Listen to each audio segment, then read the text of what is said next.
Welcome, friends. Welcome, welcome, welcome to DSA platform.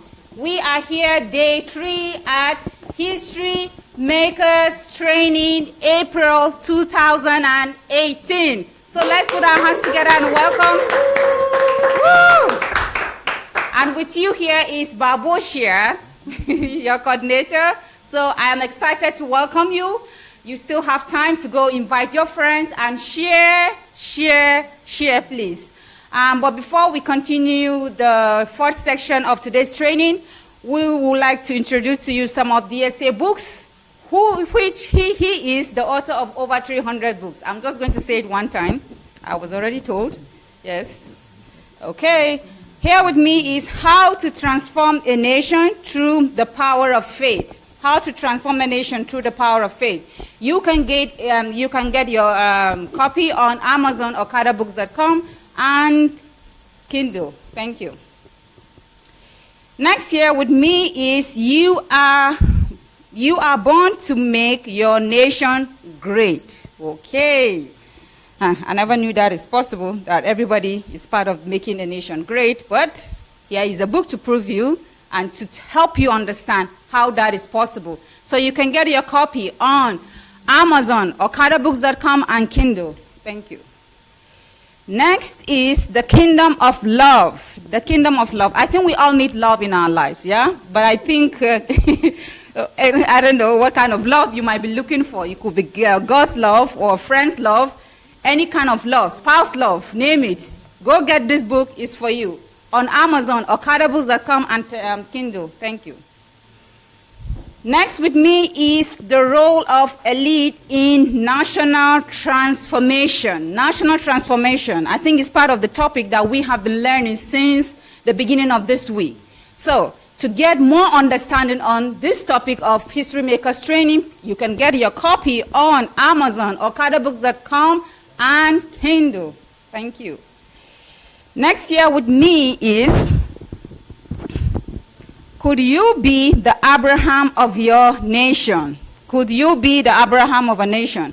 I think the title is kind of a question for you and me. So if you want answers, go get it on Amazon or KadaBooks.com and Kindle. Thank you. Next is understanding God. Understanding God. We all need God. And I know that there are different beliefs out there. But I'm happy that I'm a believer in Christ. And even those that don't believe in God, Christ, I think this book is going to be very helpful. So go check it out on Amazon or KadaBooks.com and Kindle. Thank you. Next is Life is Predictable. This is a new release. DSA has a whole series on YouTube. Life is Predictable. I know before I came across DSA, you know, I used to think that, okay, if you study hard, then you should get a good job and then you're good to go. Or maybe, and if you don't have a good education, then, well, you're going to struggle. Well, it's deeper than that, and this book talks more on that. So go get your copy on Amazon, Kindle, or KadaBooks.com. Thank you. Next is Discovering the Purpose and Calling of Nation. Every nation has a calling. Every nation has a purpose. And this book is going to help you to find out.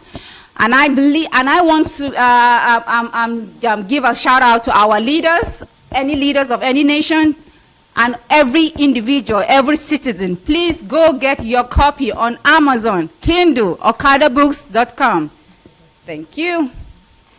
Next with me is How to Transform and Build a Civilized Nation. How to Transform and Build a Civilized Nation. DSA just announced that he's going to have the volume 2 and 3 of this book. As you can see, it's big. I think it's one of the biggest books of DSA. So yeah, there is enough information for you and me.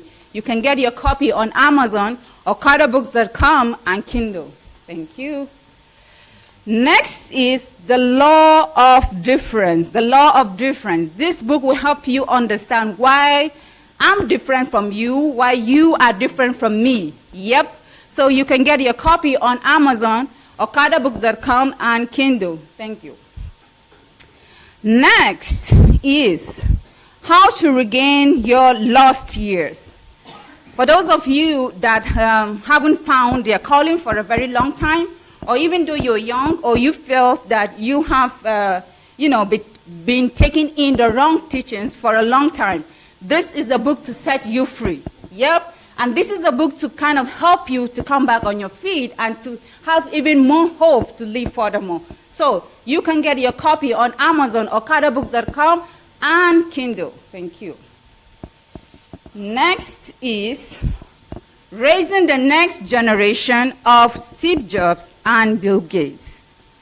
Raising the Next Generation of Steve Jobs and Bill Gates. If you want to be the next Steve Jobs or Bill Gates, this is the book for you. For some reason, I don't know, I just feel like the books, it kind of give me, it's directing me through for every child to come across this book. Because if every child could read this book, we are going to have the next generation of Steve Jobs and Bill Gates. But I think even for the adult, it's also a good book for you. So you can get it on Amazon, Kindle, and okadabooks.com. Thank you. Next is Only God Can Save Nigeria. Only God Can Save Nigeria. What a myth. As I've always say, Nigerians would relate to this, but I think other countries, nations will also relate to this. So you can get your copy on Amazon, Kindle, and okadabooks.com. Thank you. Next here with me is No One Is Better Than You. No one is better than you. Can you imagine? This book is going to help you to find out that you are the best person on earth. And if everybody can feel the same, that he is the best person on earth, then I think our world is going to be a better place. So yes, please get your copy on Amazon, Kindle, and okadabooks.com. Thank you.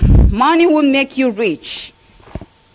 It says God's principles for true wealth, prosperity, and success. God's principle for true wealth and prosperity and success. This is a classic book that going to give you the principle of creating wealth and not losing it, because I think it's possible for you to create wealth.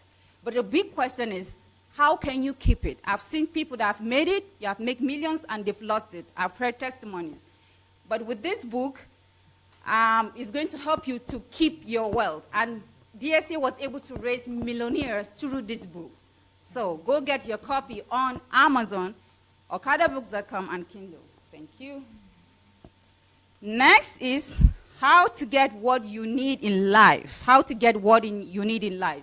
I think each one of us have what he needs in life. So this is your guideline to getting what you need in life. You can get it on Amazon, Kindle, and okadabooks.com. Thank you. Next is the mountain of ignorance. The mountain of ignorance. Yep. I think everybody is ignorant of one thing or the other, and especially for Africans. This book is really, really going to be helpful. You can get it on Amazon, okadabooks.com, and Kindle. Thank you. Next is rid yourself of shallow-mindedness. Please, rid yourself of shallow thinking. You can get it on Amazon, okadabooks.com, and Kindle. Thank you. Next is another classic book I have here with me is Who Am I? Why Am I Here? Who am I? Why am I here on earth? By Sunday Adelaja. Please go get your copy. Definitely is going to help you to find out who you are, why you are who you are, where you're coming from, and where you should be going to. Yep. So you can get it on Amazon, okadabooks.com, and Kindle. Thank you. Next is Problems, Your Shortcut to Prominence. You know, sometimes when I read this title of books, it's kind of funny. Not like it's funny, but, you know, I kind of struggle to even see how possible it is. Because the word problems are always like negative. We always think that problems is something bad. But DSA is helping us to understand that there is good that can come out of troubles or problems. So please go get your copy on Amazon, okadabooks.com, and Kindle. Thank you. Next is when to pray, when not to pray, when to stop praying. When to pray, when not to pray, when to stop praying. I see in a very, very organized way of how to pray. And by the way, DSA have a whole YouTube series on prayer. You can also check that out. I believe it's going to help you to organize your prayer life. So you don't just pray for praying's sake, but this time around, you kind of organize yourself before you even pray. So you can get your copy on Amazon, okadabooks.com, and Kindle. Thank you. Next is how to win in life. How to win in life. I believe everybody wants to win in life. I believe everybody wants to be successful. This is your guideline. This is your guidebook. Go get it on Amazon, okadabooks.com, and Kindle. Thank you. Next I have here with me is how to overcome the fear of death. How to overcome the fear of death. This book is going to help you to prepare yourself when to die, or how to die, or what to expect, or maybe it's going to be an event, or how. I don't know how. Me and you are still struggling. Well, you should go find out. Yeah, I think it's something you should think about and plan for it. Don't let it not just take you unaware, right? So go get your copy on Amazon, okadabooks.com, and Kindle. Thank you. Next is don't eat tomorrow's food today. Don't eat tomorrow's food today. This is more on organizing and planning for the future, yeah? So don't just live for today, but you should also live for tomorrow. In case you don't know how to do that, go find out on Amazon, okadabooks.com, and Kindle. Thank you. Next is the Nigerian economy, the way forward. The Nigerian economy, the way forward. Okay. Well, we all know what's going on with Nigerian economy. I don't have to, say it. If you want to contribute to the growth of Nigerian economy, you can go get your copy on Amazon, okadabooks.com, and Kindle. Thank you. Next is the danger of monoculturalism. The danger. Please go get your copy on Amazon, okadabooks.com, and Kindle. Yep. Next is the creative and innovative power of a genius. The creative and innovative power of a genius. If you want to be a genius, this is the book for you. Please go get your copy on Amazon, okadabooks.com, and Kindle. Thank you. Next is why am I unlucky? Why am I unlucky? If you think you're unlucky, well, this is the book for you on Amazon, okadabooks.com, and Kindle. Thank you. So I think I would like us to do something else before we start the section. This is a class. This is a History Makers class. We're all learning. And we have here with me, please can you show the class? Let our viewers online see the class. Moshna Pakazat, auditorium. Yes, they have been learning here. This is day 3 of History Makers training.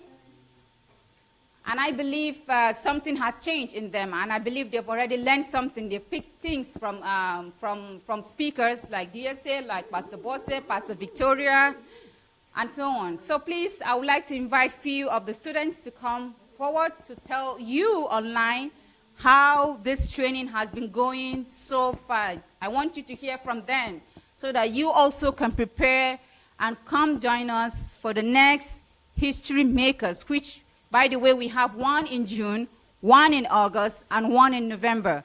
So please, students, can we come help our viewers to understand what is going on here? Okay, maybe we, okay. Yes, well, excuse me. Yeah, this is my 3rd time here in Ukraine at Pastor Sunday Adelaja's house. And can you believe what a hunger and an inspiration I get to come here again and again, to pay my ticket and to come here and to spend time with kingdom-minded people, but also just to be filled with the Word of God. Because what you're experiencing here is something else. When you're when you're at home and you're watching by broadcast, it's another experience than when you're here. When you're here, you can talk with others, you can share your stories, share your experiences, the challenges you go through, and we can encourage each other. But besides from that, you also have the chance and the opportunity to talk with Pastor Sunday Ajalaja personally, and to speak about your heart desires and everything. So I encourage you all to come to the next HMT. It will really blow your mind. You need this, I need it, and I will be the next one as well. So. Yeah.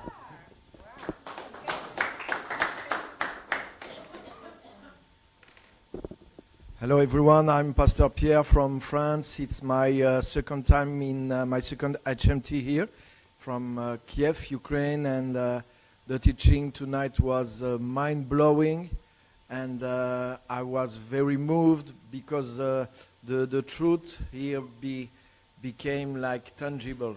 It's just like you can catch it, you can enter in it, so it's really powerful. Just like Livio has said, it's not you are not coming to another seminar, another preaching, but you are in a special environment created in a way that you are going to be transformed. If you are not blind, if you are not sleeping, you you will be transformed. Thank you.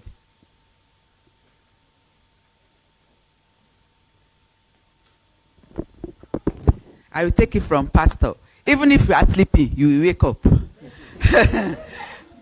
Yes, it's a privilege and honor to be part of this training. My name is Dupe. I'm from London.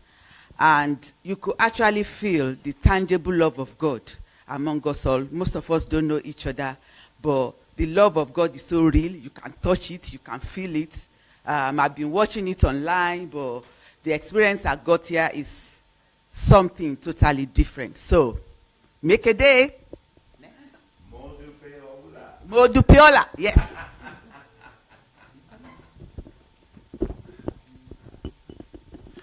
Good evening, everybody. What I have to say this night is just that I'm living something very particular, special, because I discover I'm learning also. And what is very, what's very important to me right now is just that when the Pastor Sunday is teaching, you can just, let's say, see things very clearly, and this is just amazing. When he's teaching, it's like you can touch the spiritual thing that he's talking about. And this is, for me, very amazing, and I can just feel that I'm, let's say, downloading something which is very deep in the spiritual realm. And this is what I want just to share. And I know that beyond the TV or the camera or in internet, you feel something also. But here, it's different, because that when he's just talking, explaining something, showing you ideas, you can just have the feeling to touch something. And this is very great.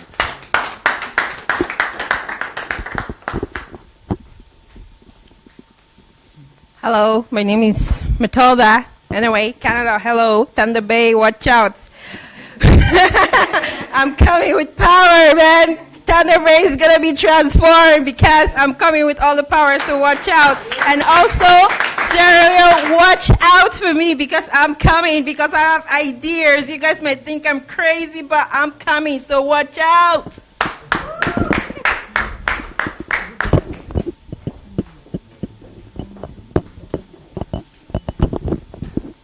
Hello everybody, I am from Italy and I am here for HMT. I advise you, you must come here to know Dr. Sunday Adelaja. In him there is wisdom. I really, with my heart, I conceal you. This is one past, it's special. It is very emotional when I speak because I experimented this special day.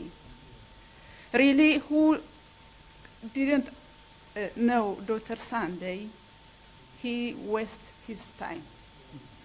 So really, read his book, and you must show his lesson on YouTube, Facebook, and come here and continue to learn how is he. Because in him there is something special. If you want to discover yourself, discover God, and to change the world, you must have a good knowledge, deep. And you must get the great knowledge and understanding, and you can know your calling, and you can change your nation.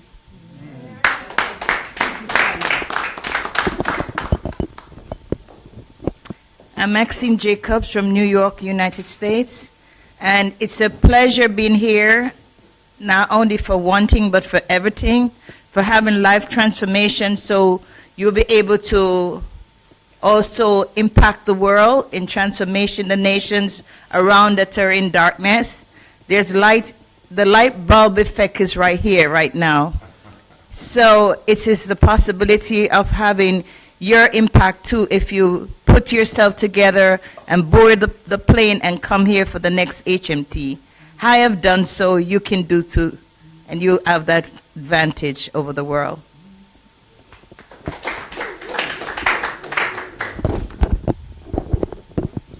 Yeah, my name is Christian. I'm from London.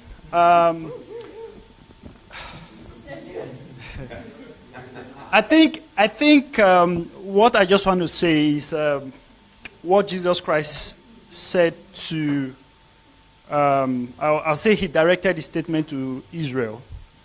He said he wept over the city because they didn't know the time of their visitation. What is happening right now, honestly, I see history. It's a special time in history. And I would say I'm very privileged and very grateful to God that he gave me the opportunity and the blessing to be part of what he is doing and what he has started. DSA, honestly, like I said in the last HMT, I truly believe that he came before his time, because the wisdom with which he operates, honestly, is second to none. I've seen a lot of men of God, both at home and abroad, but I've not seen and witnessed and experienced the wisdom with which he operates. So for me, it's a great privilege, it's a great blessing. For those of you out there, I just want to encourage you that the Bible says that there is a time for everything. Try and know and understand the time in which you live and seize the opportunity. Don't look at how much you are going to spend.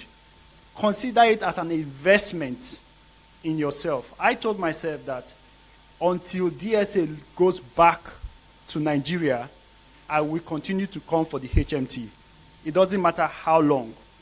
As long as I continue to get the travel documents to come, I consider it as an investment. People do fiscal investment. They put investment in stock. They put money in bonds. They put money here and there. But we've heard today that anything that is physical is temporal. The real investment you can do is investment in your soul, investment in your spirit. And you should be willing to spend whatever it takes to get that investment. Don't consider this season we are in, don't consider it lightly. It's a destiny-changing, destiny-transforming season that we live in. If you don't understand it and you don't flow, because when Moses was bringing the children of Israel out of Egypt, the Bible says when the cloud moved, they moved with it. You understand? A pillar of cloud by day and a pillar of fire by night. They knew when to move because they were looking at the cloud. I'll say a cloud is moving now. Join that cloud. Otherwise, you'll regret it. Thank you. Hello. It is true that iron sharpeneth iron. It's like Pastor Sunday has got a file in his hand with which he sharpens the people of God to be better in life. I have two things to say.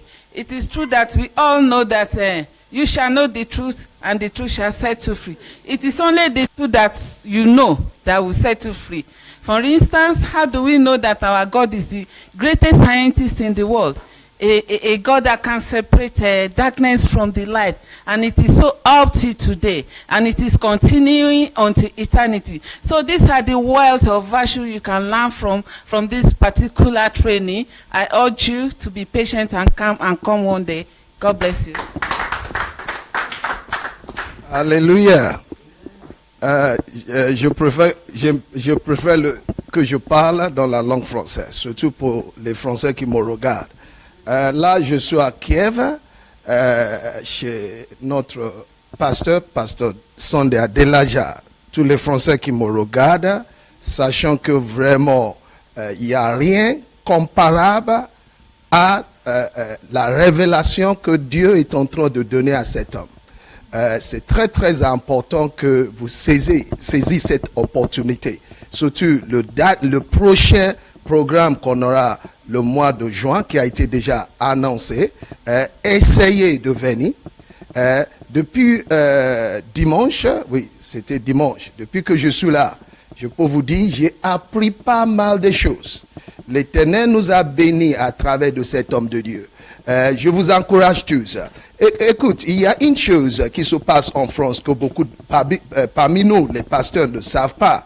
C'est qu'on vive et on continue à vivre dans un monde d'ignorance. Beaucoup de choses ont été enseignées. Même moi qui est pasteur, je peux vous dire que j'ai enseigné pas mal de choses, que aujourd'hui l'Éternel est en train de me le dire, que vraiment c'est une parole limitée. C'était pas une parole nourrie avec la connaissance. Maintenant, nous vivons dans une nouvelle dispensation qui fait que Dieu est en train de nous dire à travers de cet homme, Pasteur Sunday, que des choses doivent changer. Il faut qu'il y ait une révolution. Il faut que la parole prenne une autre dimension. Je vous encourage tous, essayez d'être ici le mois de juin, car Dieu va bénir la France tout entière. Il faut que les Français écoutent, reçoivent cette parole, et cette parole va nous aider, elle va aider nos églises, elle fera en sorte que nos églises puissent aller en avant. Écoutez-moi, cela n'a rien à voir avec les dénominations. Là, on parle du royaume de Dieu. Il faut que le message change. Ça suffit tous ces messages qu'on a prêchés depuis des années. Les messages limités, les messages qui parlent que de l'argent, de la prospérité. Dieu veut qu'on prêche le message du royaume. Et c'est ce que cet homme est en train de nous dire depuis que je suis là. C'est très important que vous veniez ici, goûtez cette parole, car cette parole va vous ouvrir les yeux. Le voile que l'ennemi a mis devant vos yeux sera enlevé, sera détruit au nom puissant de Jésus. I'm encouraging every brothers and sisters that are watching me. Look, there is nothing that can be compared to coming down here. This is the real place. This is the place God Almighty have chosen to open up heavenly treasures, revelation, hidden potential, so that the church all over the world can be changed, can be transformed. Look, when you meet with him, you will know that there's something in him. There is untapped treasures. And it's very, very important that we take opportunity. We make use of all what God Almighty is using this man. He's not a manipulator. He's not here. It has got nothing to do with the church. It's to batter apostles for this generation. It's to raise up men and women capable of going all over the world and preaching the gospel of the kingdom. I'm inviting you to Kiev in the month of June, in the month of August. As you come, you will remain blessed in the name of Jesus.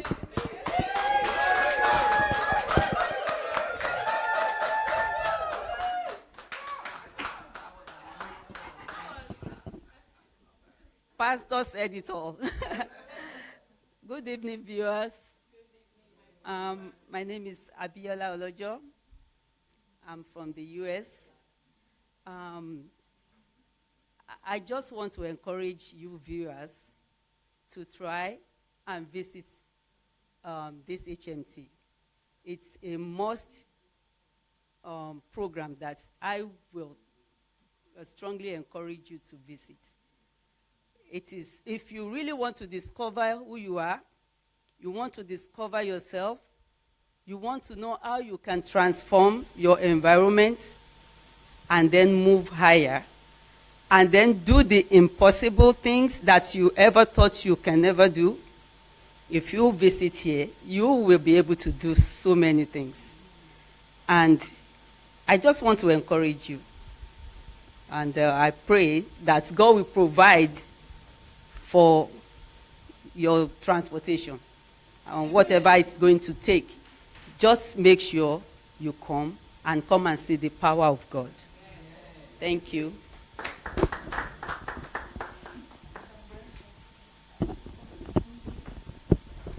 Hello, everyone. You've heard it all. If you're seeking for knowledge, wisdom, anything else, well, you have to be here for HMT training.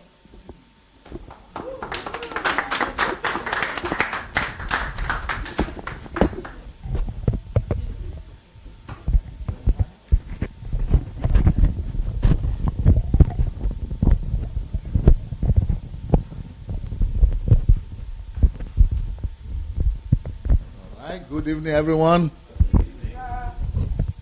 Good evening, sir. Papa, Mama.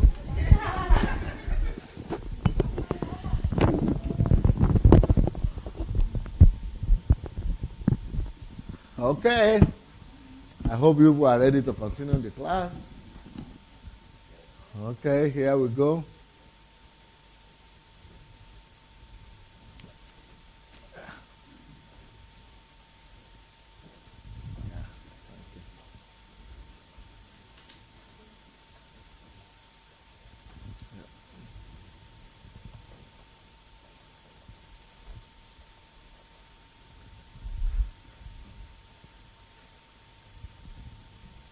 Okay. So, where is Babush? What are we doing now? You put off the light. So, you continue, okay. So you didn't speak before. All the others were speaking. That's to be, yeah. So this scripture that we're looking at, Psalm 139:14.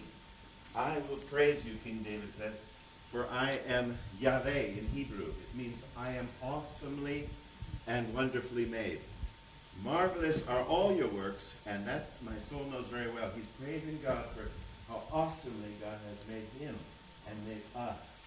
And we spoke earlier about Ephesians 2:10, that we are his workmanship, created for good works in Christ, that are prepared from before God made the earth, before he made the universe. So always when I'm here, there's a spirit of revelation around Pastor Sunday and Apostle Sunday, and this time is no exception. So think about it. You know, when Pastor Sunday is teaching you about how to transform your city, he's always teaching you, take an inventory of the problems and find solutions. That's right. From God. Take an inventory of yourself. What has God put inside of you that could be useful for the kingdom? Yeah. What is, as he's telling you, the passion or the other thing, what is awesome that God has put inside of you? And realize this is a responsibility. It's not private. It's a responsibility.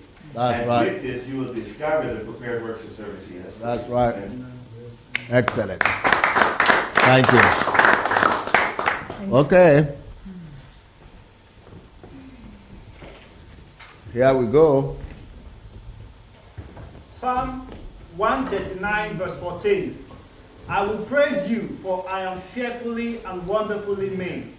Marvelous are your works, and that my soul knows very well. Okay. Well, just a minute. Can I ask you people to help find some Nigerian cities? Not Abuja, Lagos, Ibadan, Galina is finding it, but you Nigerians help her find Abeokuta, where we could have an overview look of those cities, not the road and things. I'm talking of town. Yeah. Send those. Ijebu, yeah, that's even nothing. We are talking about the big ones. Port Harcourt, Abia, Aba, Enugu, Benin. Yeah, Benin City. Oshogbo. Those are local. Yeah. Let's talk about 5. Take some 5, 6 major cities, and you understand where I'm coming from. That is pathetic. You understand what I mean, that excellence, quality has to be introduced. Our people don't have a concept of excellence, quality, creativity. They don't know what it means, especially when it comes to nation building. So we're going to show, even people who are in Nigeria, most of them have never been to Abuja. They don't even count it as anything. At least that looks more like a normal human condition of living. But people don't even know what it is. They just know that it's a town like that. So, but we need to have that, at least 10 of those kinds of places, so that everybody will have a taste of what it means to even live in the 21st century. And then, did you see the videos? Okay, while they are doing that, let's continue with the classes then. 3, to be able to make something wonderful, you must see yourself as wonderful, precious. Yep. In production, people communicate their inner values, self-esteem, or lack of it through what they do, but our worth is in the Lord. So whatever we do and produce reflects who we are inside. So when people are producing substandard things, it means they don't have that light inside. They don't have that awesomeness inside. They don't have that excellence inside. They don't have that quality inside, that creativity. So we need to enlighten them first. It has to start from inside, outside. Yep. 4, a work must be done with pleasure, joy, and love. That's another principle right there. A lot of people, why is it that people don't like work? Because they don't like to do things with all their best. And work, one of a major condition for work is work has to be done with all your heart. And when it is done with all your heart, you will have pleasure from it. That's what we saw in America when they are telling them, you could have 6 weeks holiday. They said, no, we don't need it. I like what I do. Even 2 weeks is too much holiday for me. I want to come back. Why? So when you do things with your heart, you have pleasure in it. You get joy. You derive joy. And then you love it. But then in Europe, where people have 6 weeks, people are not happy. Because they don't have that aspect of, the kingdom. And, yeah. Psalm 102 verse 14. For your servant take pleasure in her stones and show favor to her dust. That's what we are talking about. If you will be able to look at stone and have pleasure in it. If you will be able to look at dust and have pleasure in it. Talk less of what you are doing with yourself. So that is the kind of attitude somebody should have to be able to produce excellent results and quality products. Work must be done in truth for it to be great. Every work must be done in truth. You remember that scripture we read? For it to be great. I was reading the commentary just now. Somebody said, does that mean that, for it to be everlasting, it must be in truth? So somebody said, but the pyramids have been lasting forever. Does that mean they are done in truth? I said, oh, so you think that's forever, okay? You compare that to all the creation of God, that's not forever at all. It will not last forever. Psalm 111 verse 2 to 3. The works of the Lord are great, studied by all who have pleasure in them. His work is honorable and glorious, and his righteousness endures forever. Wonderful. The work of the Lord is great. studied by all who have pleasure in them. We have read that. You always, whenever we read this, always add the scriptures, 7 and 8 as well. Okay. 6. Work must be done in righteousness for them to last and endure. Yeah. That's verse 6 and 7. That is 7 and 8 right there. Psalm 111 verse 3. His work is honorable and glorious, and his righteousness endures forever.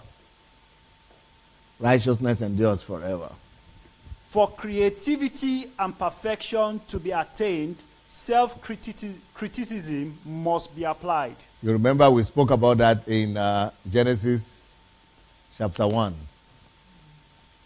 Yeah. Questions must be asked. You remember that's what God did in Genesis chapter 1? Yep. Patience must be displayed. All these things we saw in Genesis chapter 1, if you examine very well. Improvement must be sought. Did you see that in Genesis chapter 1 too? Yeah. You see, that is where all these ideas are coming from. Now, let's go ahead and see the videos from Nigeria. And then after that, we'll come and see the way things are supposed to be. Did you see any videos of cities? Please give them. Okay, while they are looking for that, let's do one of these ones here.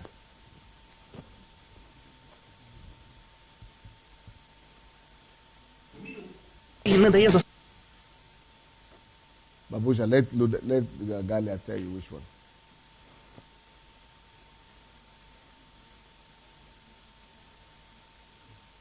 Let's take one of the ones about the cities. One of the cities there you have.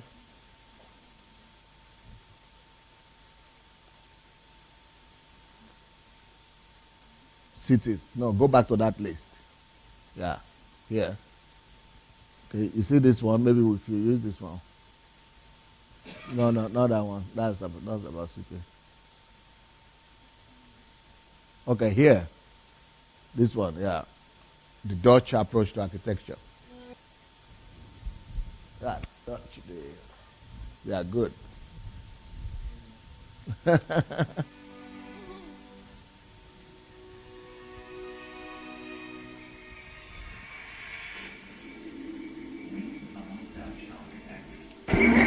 We create quality of life.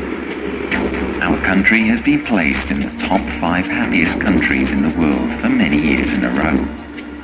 We live in the 5th largest economy in the Eurozone and are world leaders in exporting goods, services and ideas. We created land where originally there was only water and designed and built cities on it, complete with roads, trains and airports. Where there's nothing, we design and produce functioning communities. Where there's something, we improve it. We are resourceful and combine inventiveness with technical know-how. Both knowledge and expertise together. The Dutch skies and light are unique. This is why we're good at capturing light in both buildings and environments. In our struggle with the sea, we learn to join our forces. That's why we involve everyone in our work. We're used to living in a small space with a lot of people. This makes us specialists in creating new space, even when this doesn't seem possible. We do not design for design's sake. We prefer a holistic approach, binding people and cities together and letting neighborhoods flourish. We are Dutch architects. We create quality of life.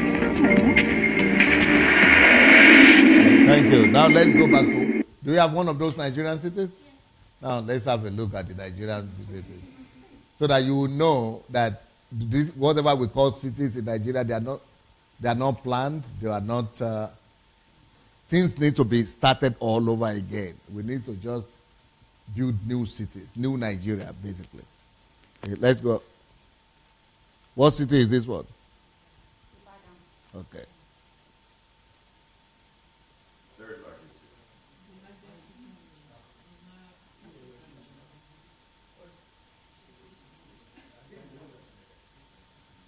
This hotel they are showing us. What about the town?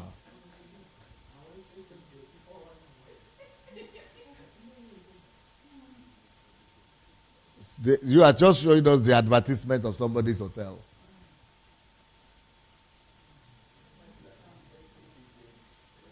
Yes, estate project development. Yeah, real estate something. There is no city. Yeah, we are talking about town. Okay, I think I have. I guess I have common sense of what I need than what you people are.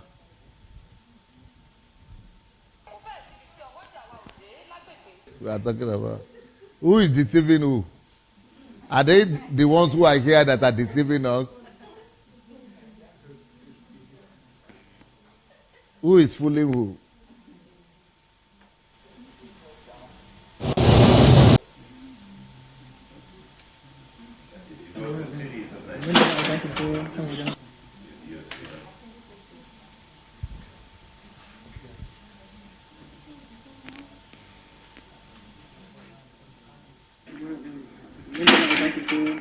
This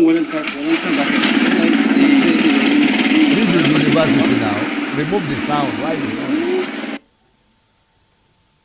We are talking about town. You are showing us university.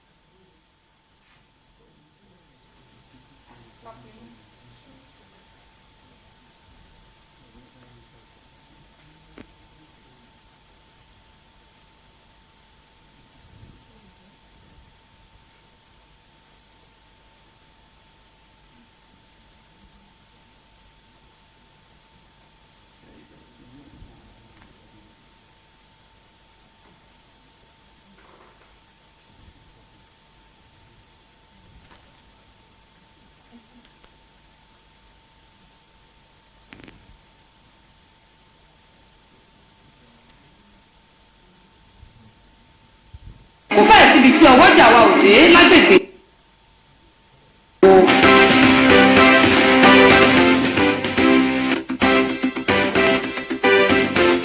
Nigeria is touted as one of the largest cities in the country. Okay, stop. Go back a little bit.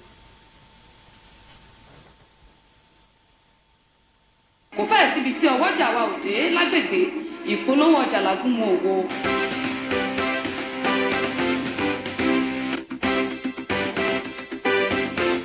Nigeria is touted as one of the largest cities in the country. Stop. Ancient. You see that picture there? That is the real, a little bit, yeah, you see, this is the city. You see what's this? This is the city, this is the way it looks. It's not exaggerating. Not all of it, of course. But a large part of Ibadan is like this. I don't know if anybody has ever gone there. A large part of it is like this. So how will you reconstruct this? I think the only solution to this one is just to, okay, there are a few things at the back there, but these ones, they have to be rebuilt. You know, if you come to Europe, go to London, it's not the same London that it was there a few centuries. They rebuild them. Paris, they just keep the city. They rebuild everything after the war. Just 40 years, not 200 years now. So we need to know how, we need to rebuild these things. Any other city there you have? Okay, keep on playing just without the sound.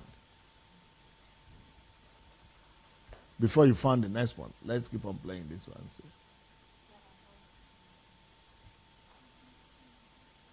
Kò fẹ́ẹ̀ síbi tí ọwọ́.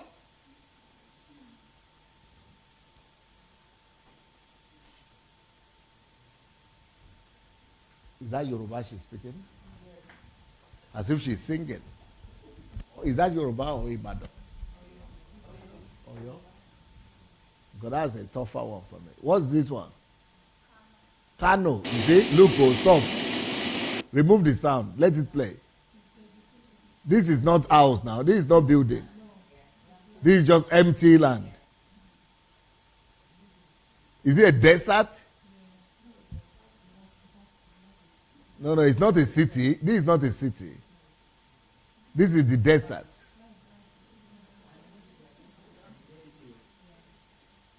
No, this is not city. This is desert. Here's the address of YouTube if you want to go to. No, it cannot be city.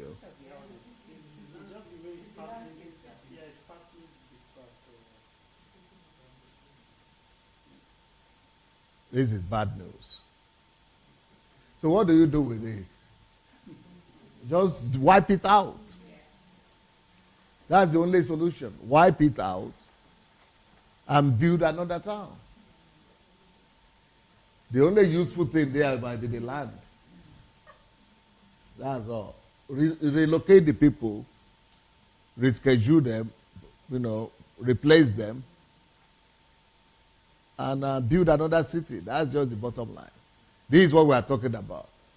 Do you want to? How do you? What do you do with this? You've got to pull it down and build a city.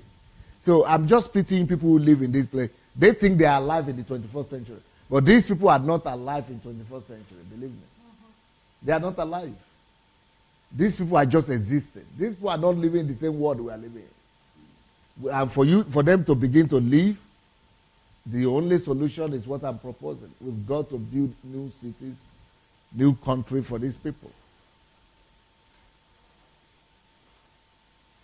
And I don't know what the government is thinking about.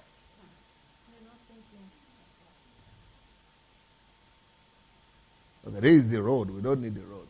Show me another one. Too reckless for you on YouTube is the city of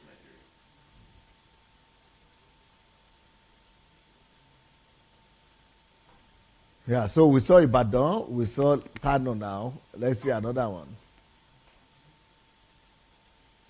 This is not Nigeria. Is Benin? Oh, okay.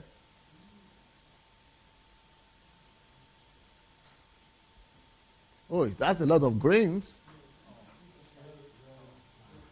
Not bad.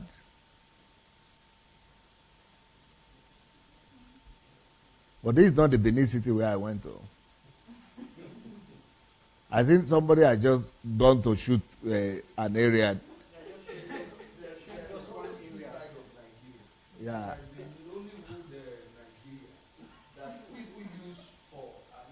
I think this is the Nollywood one. But the real place I went to when I was in Benin City, it didn't even look like this at all. This looks more like Abuja to me. This is just one area, I think GRA. Ah, okay. And that's the only good place in here. Yeah.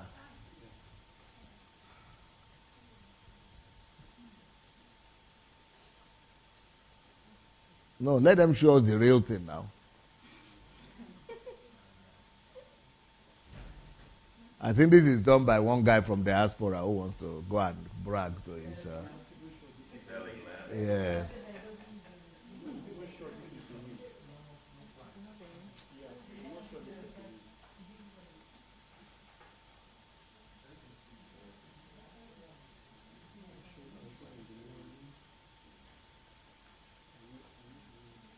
This is not bad at all. At least it's nothing close to the one we just saw before this one. Kano. This is like another world altogether. That's not Benin. Huh? They are going to show us the real Benin now. Okay, send it to. Okay, let's see.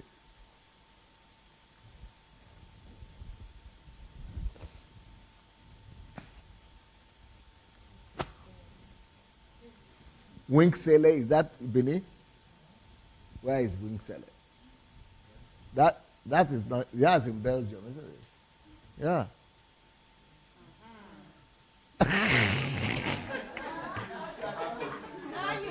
This is Port Harcourt, eh? How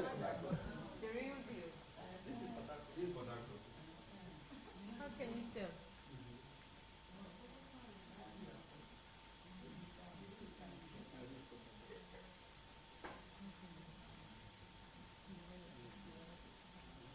I mean, human beings shouldn't be, and they will be thinking they are living okay. Oh. Yes. If you go there, they will be thinking they are the ones enjoying. Okay, it's better than see what's happening. See how people are living. Human beings shouldn't be living like this. So that's why we need to just reconstruct the whole thing, the whole place. Everything needs to be rebuilt. See what's happening here. What is all this? It's absolutely horrible. I mean, as if there is no government in all these places. No local government, no state government, no government at all.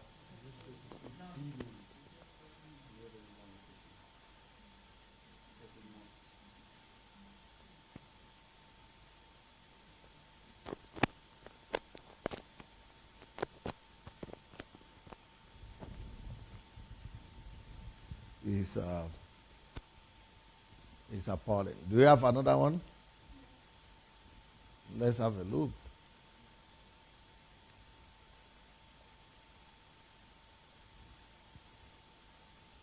So these are the cities in Nigeria. They have to be rebuilt. They've got to be rebuilt.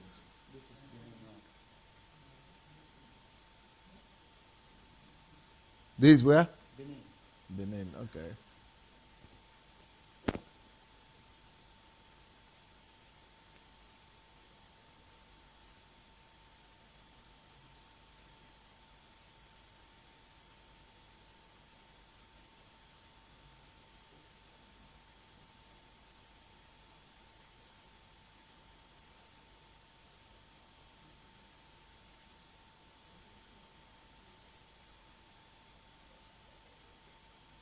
Okay, I think I have to show you, I don't know. Galina, come here, let me see if I could help you.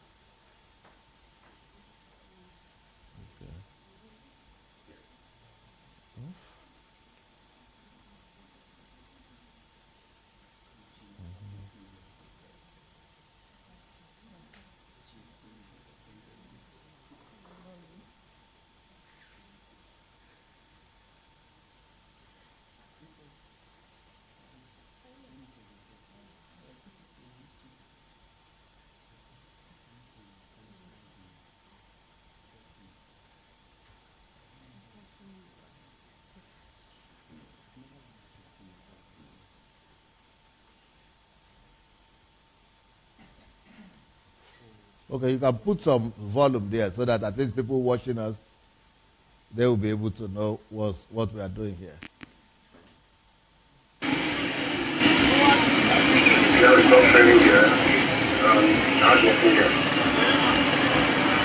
All right, you want to call your number?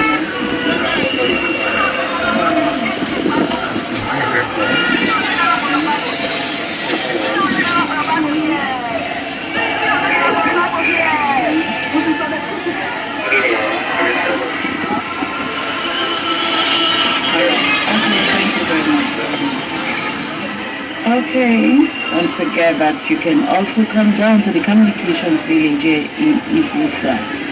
Yes, to see us one-on-one. At least that way we know you're very, very, very, very serious.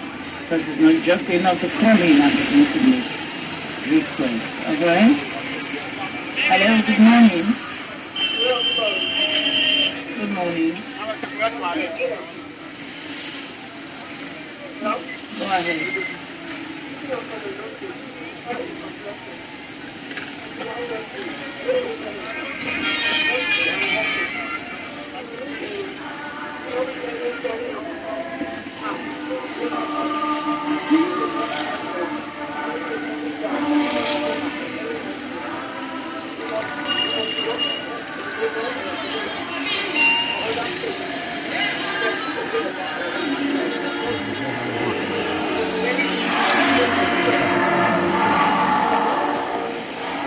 You want to call it on air? Go ahead.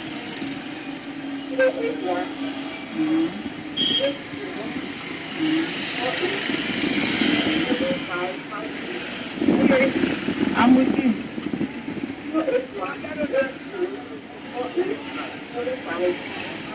Okay, let's put on the All right, line. Gina, thank you for calling in. Let's hear all of you, what you people have to say about this, my plan for Nigeria and excellence and all these principles that we are talking about. What do people have to say about that? Meanwhile, I'm going to look for something that I want to show you that I think you might be interested in.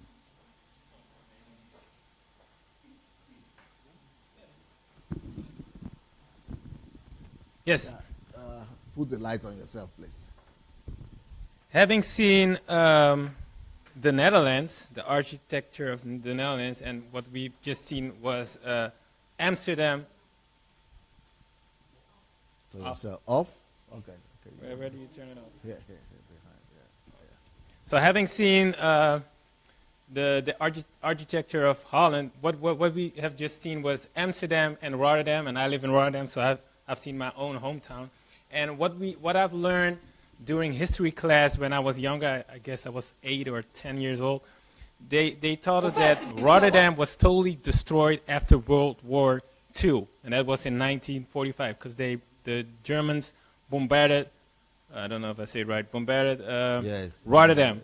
So they built the city all over again. So everything we see is all new. And they taught us that the way they built it was the elderly people, so the people are 80 or 70, 80 or above, they worked like 18 hours a day for 5 to 6 days without vacation and all those things. And that made our city become so beautiful. So when they give round tours across all the city, they said we have to thank the elder people for working so hard and pouring themselves into our city. So what I see when I hear Dr. Sunday teach about what is possible in Nigeria, I can testify that it's possible because I live in a city that is built within 50 or 60 years. So this all what Dr. Sunday is teaching is all doable. Beautiful. Thank you, sir. I want to go back to the teaching itself. Okay. Here we talk about principles of transformation of a nation through dominion of excellency, quality, and creativity. Now, the three of them, you told us that we might not be able to get the same people capable of executing. I mean, we will not be able to see the people capable of executing the three at the same time. Yeah. And that it will need maybe going around and selecting those that one can achieve excellency, quality, and creativity. Now, my question is, considering the fact that one cannot get it at the same place, did you add it in plan? Is it part of your plan of rewarding each of these things? Now, why am I asking this question? Is that in Nigeria, that I know, we are good in celebrating evil than good. Mm-hmm. We reward evil than good. Now, if one will be searching for such a thing, I mean these three qualities which we saw in God, how are we going to really encourage the people that has it as qualities in them, so as to stir up, an atmosphere of not really worldly competition, in that everybody will desire to give his best in these three qualities. I repeat it again: excellency, quality, and creativity. Okay, that's number one question, right? That is number one you question. Have more.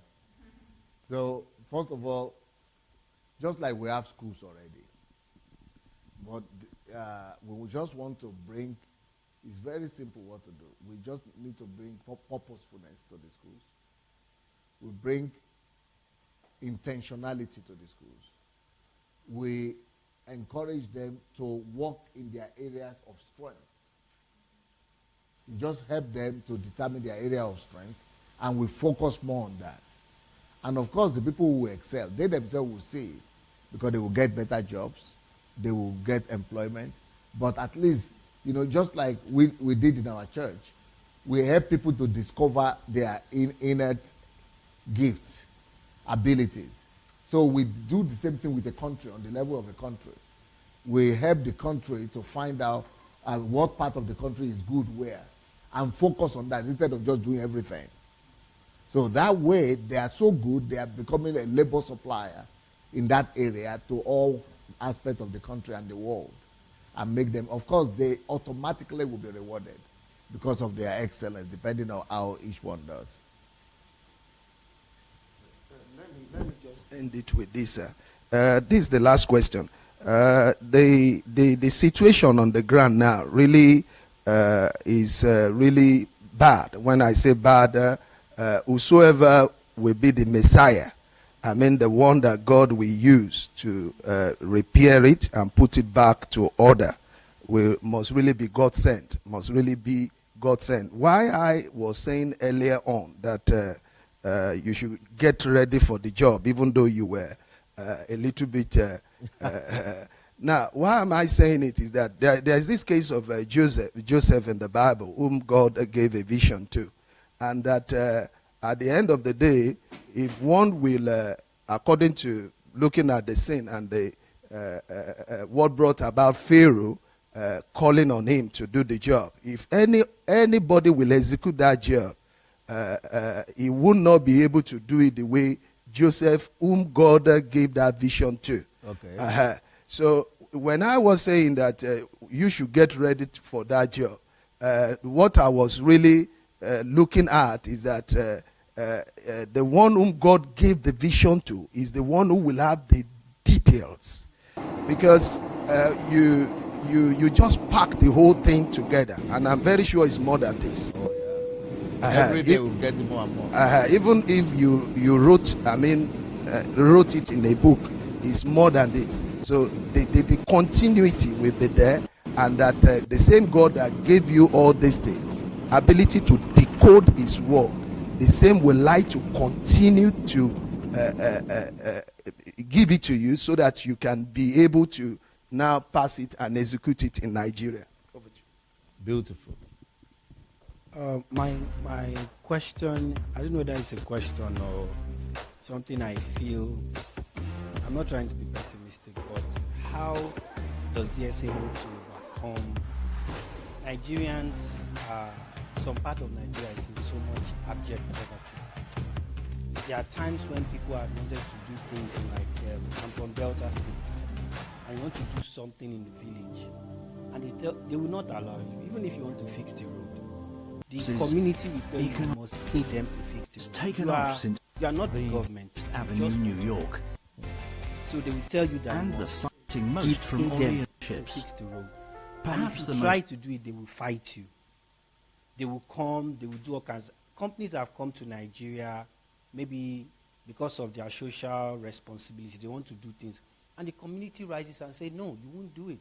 Why? Worst places to live on earth. Set off They for work at esteem 5 money, a.m. the physical and you thing can they forget can trying see to make more than one above appointment a the day wealth in the that you are city. trying to bring. There are not enough roads or pavements So how does to meet DSA hope demand. to address these innate problems in Nigeria? I don't know whether it's because of poverty or backwardness. Are we going to first of all train them? Because I believe I'm part of the train. So are we going to first of all train them, propagate the message first before we start these laudable acts? Because I don't know how are we going to tackle the people's mind? Because the government might not even say anything. I've heard of a case where someone came from outside the country and wanted to map Nigeria on the GPS map. And the government said you have to pay. And the guy just went back. I don't know how true that story is, but till today, Nigeria has not been mapped. On Google Map, you will see the thing, but using your GPS, you see scattered things. But we always want somebody to pay us to help us. So how is DSA going to handle this issue of somebody has to pay us to help us? First of all, what I plan to do in Nigeria is starting now. And what we are starting with right now is simply basically what I'm doing now is just recording. Even though I'm doing live broadcasts, but really I don't think I'm doing anything yet. I think what I'm doing is simply gathering important information that will be necessary and needed for the re-education of our people. So even though some of you are privileged enough to listen to them now, but they are not really for you. Maybe they are for you a little bit, but their time is coming. All those things that, do we need the light? Do we need the light? No, okay. All those things that we have right now on YouTube, Facebook, for me, that is not my job yet. That's why I'm working day and night. And it doesn't matter if people are watching or people are not watching, I'm recording. Because I know that I needed to just pull them out of myself. Even what I'm doing right now is not for you people. So what I'm doing right now, you people are just the ones that happen to be privileged enough to say, but it's for a whole nation.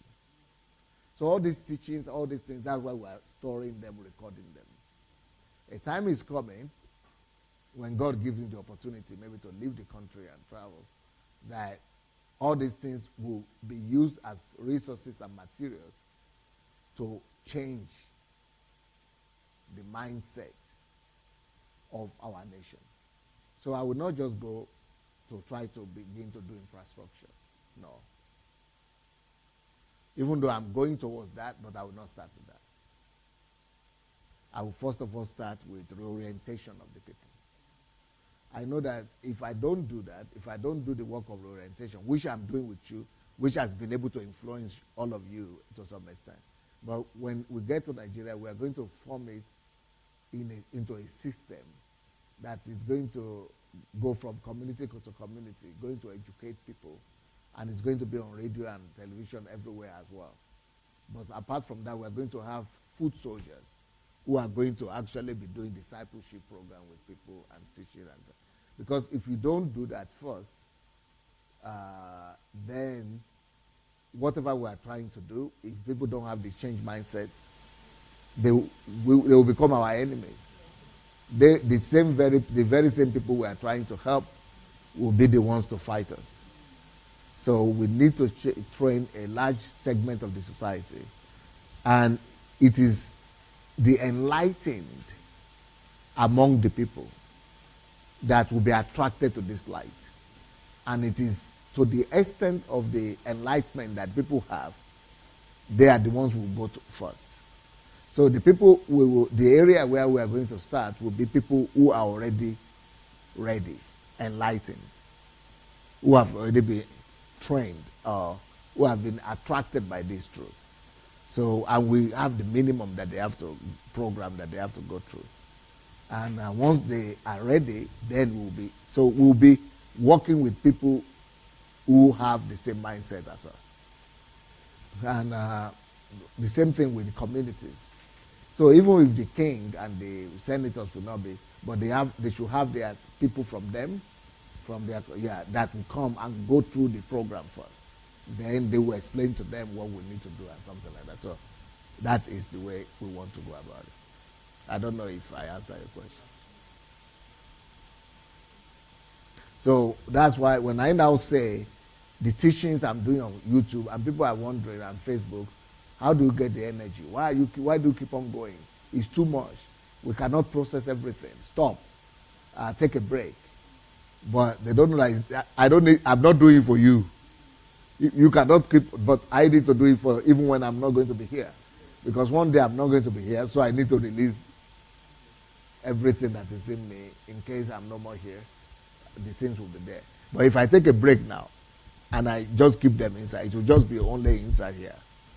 You people will not know that it's available there. Now you can go to YouTube. You can go to, like many people are now saying, where were you before? But I've always been here. But because I didn't record all these things, people thought I was nowhere. But I was. So I would rather record them now and let the answers. That's why I'm writing all these books. So that nobody will say there are no solutions out there. Yes.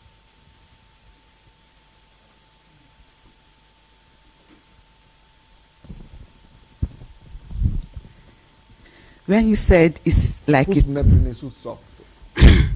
when you said it's like a 30-year plan, in my head I'm saying, wow, it's going to be around 80 years old. by then.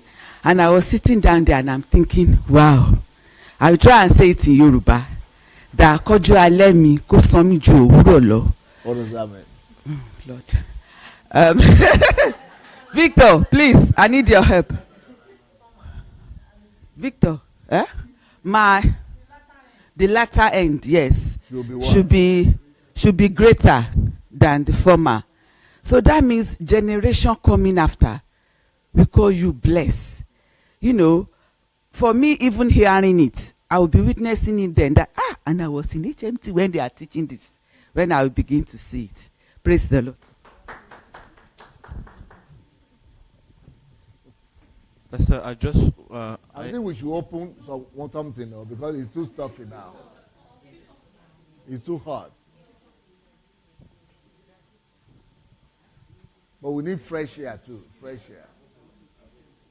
Okay. Pastor, I just wanted to ask 2 questions or 3.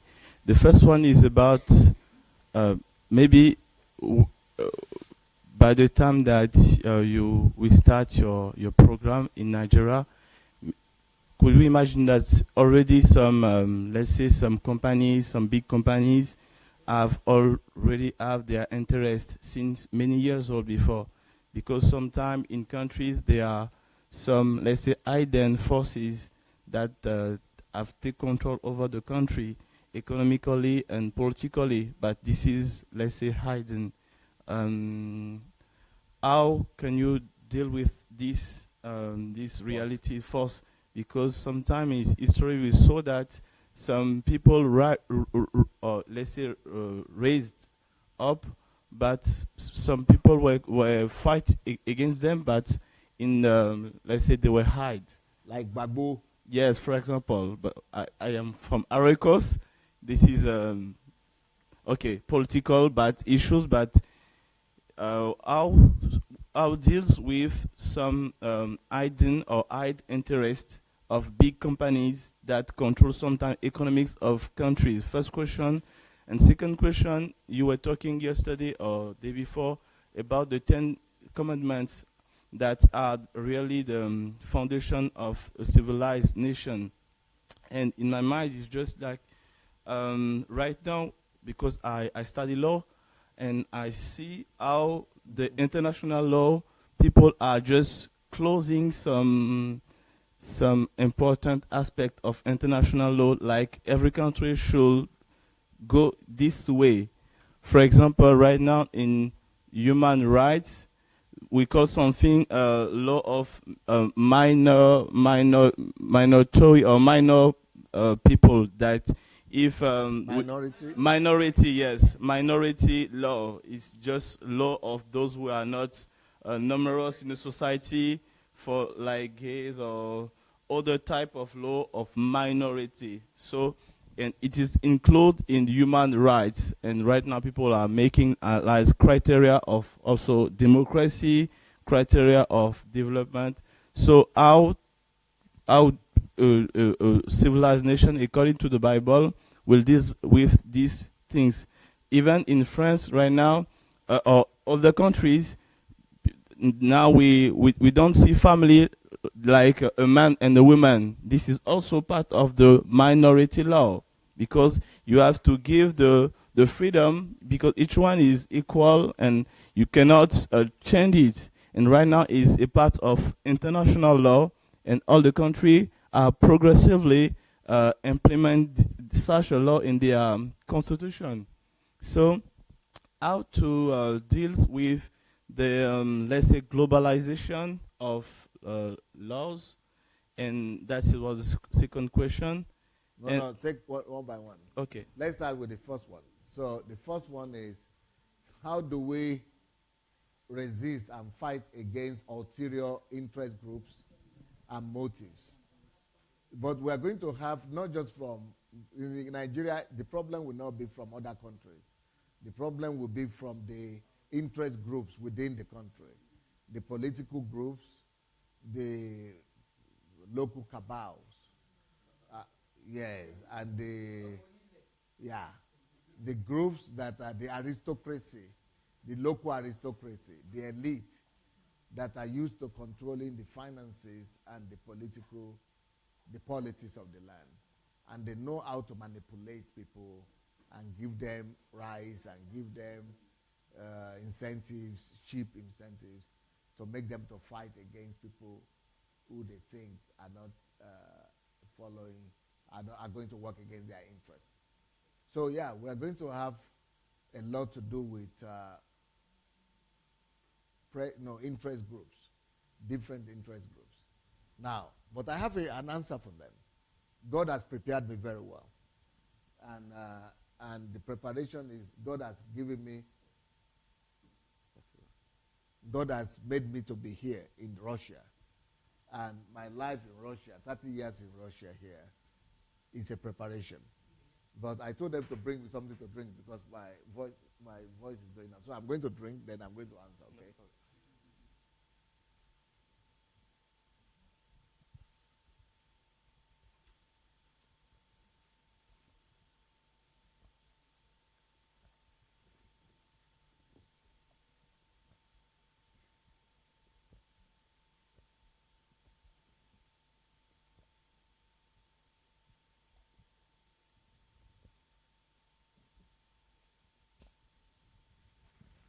Yeah. So let's say I come to a state and we need 500,000 acres of land. And we discover that the king there is corrupt, or the senator representing that area says you cannot do it because we need a bribe.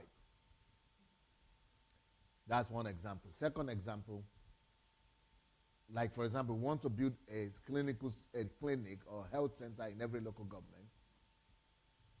And then the political interest groups and the godfathers, they know that if we build, they have 10 local governments in the state. If we build a hospital in every local government there, we're going to have more authority over the people, because anything we tell them, they want to do it because we provided health for all of them. So then they are going to stand on our way and say we cannot do it because they are afraid of losing their electorates, people who vote for them, and they don't want to lose the election. So those are things I have worked out in my mind. Those are the challenges I'm going to face in terms of the cabals. Then some of them are going to do sabotage, trying to organize disturbances from the local people, talk with the local chiefs and obas not to give us the permission. Then they will go to Abuja to try to get the police or other people to stand on our way. So those are evil things they will try to do a different way. And that's why I'm going to Nigeria, because I'm ready for that. And I've thought about that. So people are thinking those things will scare me, but they don't. Because I have my own strategy of dealing with it. But do I have to tell you the strategy now? No problem. Because if I say it, it's going to go all over. Yes. This is what I was just asking. Yeah. So I have a way of, I know what to do to silence all those people, to make the king and the local chiefs to either come on our side or to be incapacitated, not to be able to fight us. Then we also know what to do to make the politicians that will go to use the police and the prosecutors to try to stop us. We also know what to do that. So I have all kind of strategies for any kind of situation that might come up. Now, with Nigeria, it's not going to be with international people. It's going to be mainly, but there will be another problem that I'm going to encounter in the northern part of the country. And the problem is going to be with that we want to offer. Then I also have another strategy on how to make all the imams campaign for us and stand for us and fight for us. Some people say, how will you deal with the extremists and the terrorists? Believe me, I have a plan that cannot fail. And the terrorists and they will become our, not just supporters, they will be standing and fighting for us. Yeah. So, but if you want, I can tell you, but yeah, it's not necessary because, yeah, there is no need for that. But I've already shared with the world what I'm going to do with armed robbers, because we are going to have problems with armed robbers as well. So I already shared the strategy I want to use for those. And then, yeah. So then another problem we are going to encounter will be people who want to get bribes. For anything you want to do, they will demand bribes. So that is another challenge we are going to have. And also I have a way to deal with that as well. So those are the things I can say from my head right now. But you had a second question.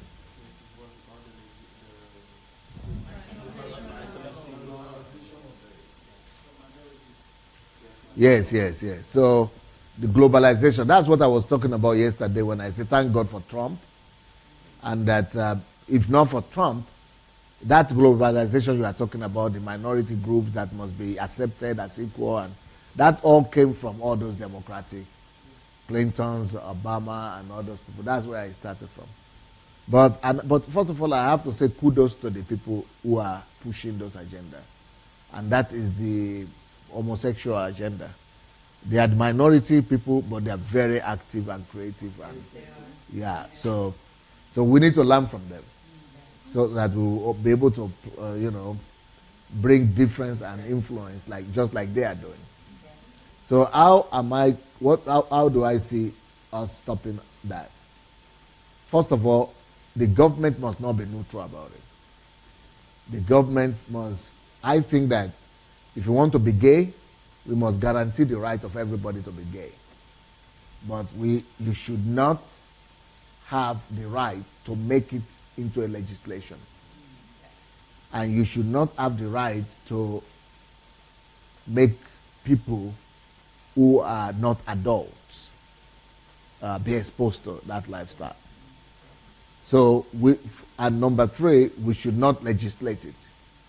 But we don't prosecute you if you choose that lifestyle. So you have your right to be anything you want to be, but you are going to be limited in propagation. You cannot propagate that lifestyle. Number 2, you cannot legislate it. And number 3, you cannot affect somebody who is beyond age. Yeah. So you cannot, attract them to it. Then it will be prosecuted. It will be prosecuted in that sense. And the last question is what? So we are going to, the answer I gave now is not a Christian answer, okay? But it's a wisdom answer. Because it's an answer that is going to allow the world community to know that we guarantee human rights. But then we will not allow immorality and evil to have a hold of our country. And the last question, thank you for the 2 answers. And the last question is about the form of political administration, because we know that Nigeria is a federal country. So just what do you think about the form of administration? Will you just change it for more development, or it is good to let it as a federal? Because sometimes federal administration creates some let's say not equitable or same developments of cities. Just to know what do you think about it. Yeah, in Nigeria, I think what works best for us is federal. I was going to leave the country the way it is, to keep on growing in federalism as a federal republic. But there is something that we suffer from, which is worse than restructuring. In Nigeria, they call this thing restructuring, what you talk about. So there are a lot of people in Nigeria now who say we should restructure. What they mean by that is, let's leave the federal government system, let's go back to region. That we should have, every region should control their resources and things. But I would say we should leave federal system, because there is a bigger problem that is bigger than restructure in Nigeria, as I see it, and in Africa in general. One of the biggest headaches that I have with political structure of Africa is with democracy. My problem with democracy, even though it's the best system that has been invented, but if you are ready to be deceived, if you want to close your eyes at reality and pretend that nothing is going on. But if I'm to have a political say in Nigeria, I will say that it's impossible to practice democracy in a country like Nigeria and in Africa in general. It's impossible. Because democracy is supposed to be a government whereby people elect their rulers. And in democracy, each person is supposed to have a voice. Each person, one vote to each person. Okay, so one vote to each person in democracy.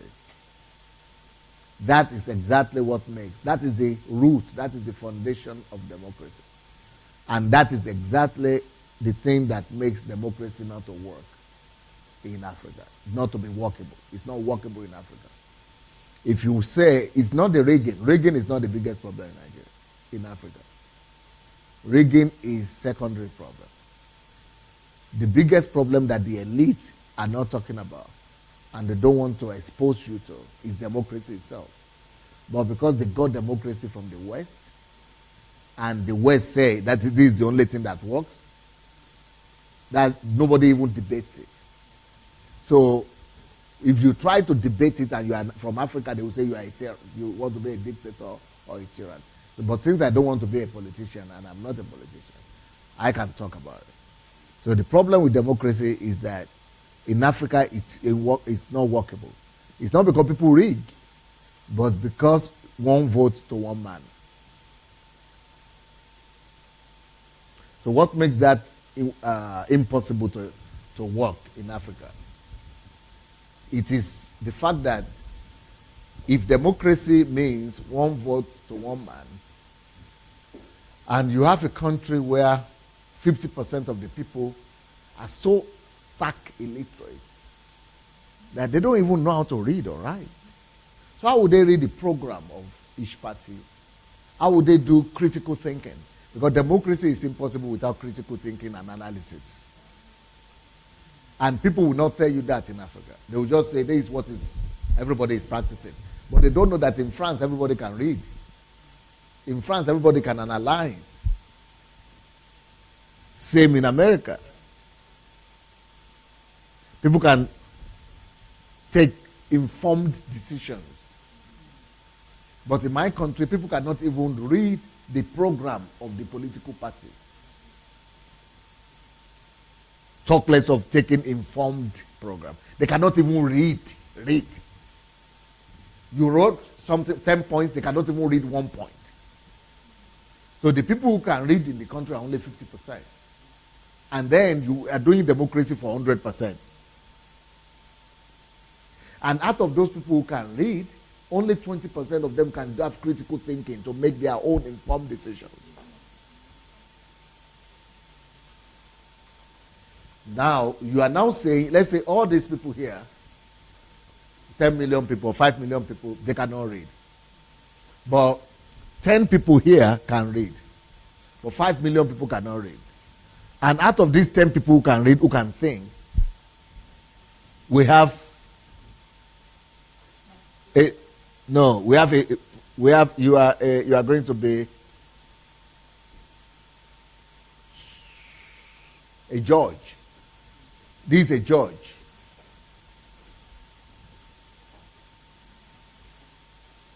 This is a business executive or a lawyer. This is a professor. This a computer analyst. So you have people like this, and then you have all this bunch of people who don't even read. So you want to tell me the one vote of this chief judge, this guy, this lady that is a chief judge of the country, that knows exactly what's going on, knows the difference between those political groups and the party, can do analysis, knows who is fooling who, that the same, she just have one voice, one vote, and all these the people that don't read, they can't write, they get a bottle of rice, a bag of rice. So infrastructure something. So back infrastructure. These people that can just be giving rice, and they will vote for the rice, or giving cake or chicken, and they just go sell that. You want to tell me that they equal this in vote and in choice? Choice is supposed to be based on analysis. And people who are not capable of doing, you want to tell me that they are the same, they weigh the same when these are spent 20, 30 years in educating and getting ourselves ready? And you're saying you are practicing democracy? And then they are only 10% or 20% of the country. And then the people who will vote will be 80% that cannot read and write. That's why they will vote out of rice and out of chicken. And then you will tell me we've got democracy, we'll get a vote, we got somebody elected. You will never be able to elect the best. You will only that system is only set up to elect the most corrupt. Only the most corrupt will always win. And that is the way I'm answering your question of yesterday with Sierra Leone. So you are thinking of Sierra Leone, you ask that question, that's what I'm saying. That is my answer today. Because the reason why they didn't do what? They didn't elect the guy you said was smart. He's a smart guy because he cannot go and give rights to everybody. And because the people you are talking about that they are in diaspora and they know that he is the best because they can read. But there are only there are only 1,000 of them or 100,000 of them. 70% illiteracy rate. And all those people, they just get a bag of rice. So the most corrupt. So the way Africa, why is it that we cannot develop? Because we have been set up for failure from the very beginning. The system, the political system that we are giving is only to favor the most corrupt. So the old system that we are giving is that the most corrupt are the only ones who will be winning. That's why Awolowo will never won. That's why, the best people will never get a chance at all. Only the most corrupt. So we are already, that's why you are saying, why is Africa all of them corrupt? Why is it they want to sit forever in the flood? Why is it? Because you gave us a system that crippled us from the beginning, from the onset. Why is it that they are not performing? Because the people who are coming, they are not coming to perform. They come to be corrupt, to corrupt.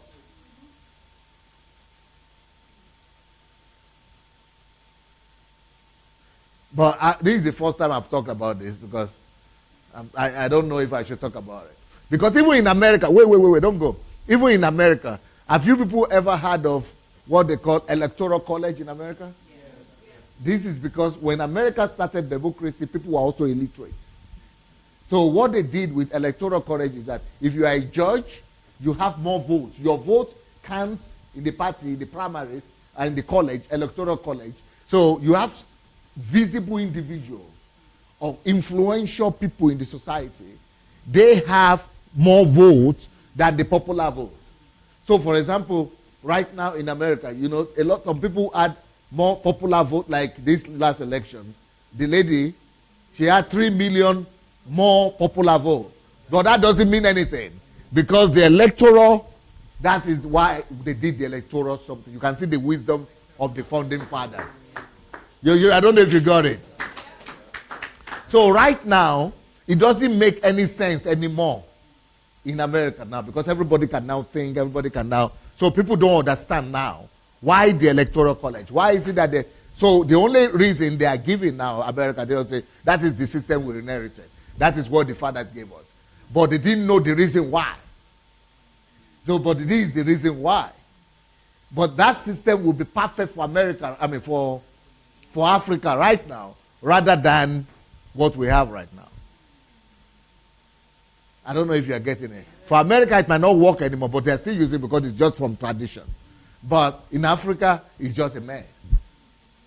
Because they just say election, democracy, one vote, one vote, and 70% of the people are just people who take chicken. Yeah. And then the bright guy who has an answer will never be able to get a chance.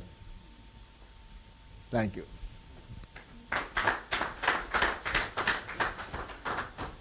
So, Pastor Pierre, your guy is a dangerous guy. He's asking all the right questions. Very brilliant. Very deep. A thinker. He's a thinker. So he's getting things out of me. Pulling the stuff out of me. So, but to raise this topic is a huge challenge to raise it. And that is why someone like me will say it was a mistake that we didn't allow Obasanjo to go for third term. And everybody will crucify me. They will say, I am dull, I am foolish, I am a tribalist, I am this, I don't know what I'm talking about. I said, well, if you are saying I am all that, I'm so bad, could you consider, could I be wrong? Could I be right? Maybe I'm wrong, but could I also, in case I have some argument, we would like to listen to my argument. Could I be right, just in case?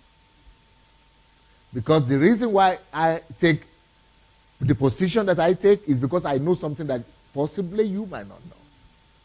I'm informed from another level. I reason on another parameter. So my own level of reasoning, they justify my behavior. But in Nigeria, the very elite are the ones who will tell you that you should never have the thought. We are even bragging themselves that, we made him not to contest. We removed him. We did this. You kill your country. And now you are still complaining. Why didn't he put the right person? He's the one to blame again. But you are the one who stopped him. So you go and do something about it. No, then you say, okay, if he will not contest, so who will come? It doesn't matter who will come. Let him just go out. That's what people say in Africa. It doesn't matter what will happen. Let him just get out. Doesn't matter what will. Just like now too. Buhari, just get him out. It doesn't matter who will come. Just get him out. Doesn't matter. That is what people do because they are just susceptible to sentiments. He didn't do anything. It's bad. Just let's get him out. Who is coming? Would it be better? We don't know. We don't care. Just let him. That is how people behave. That. So you cannot even tell me those people are educated. But they are the ones who think they are really educated. They will tell you that they have finished one university, they are political something, analysts and things like that. But,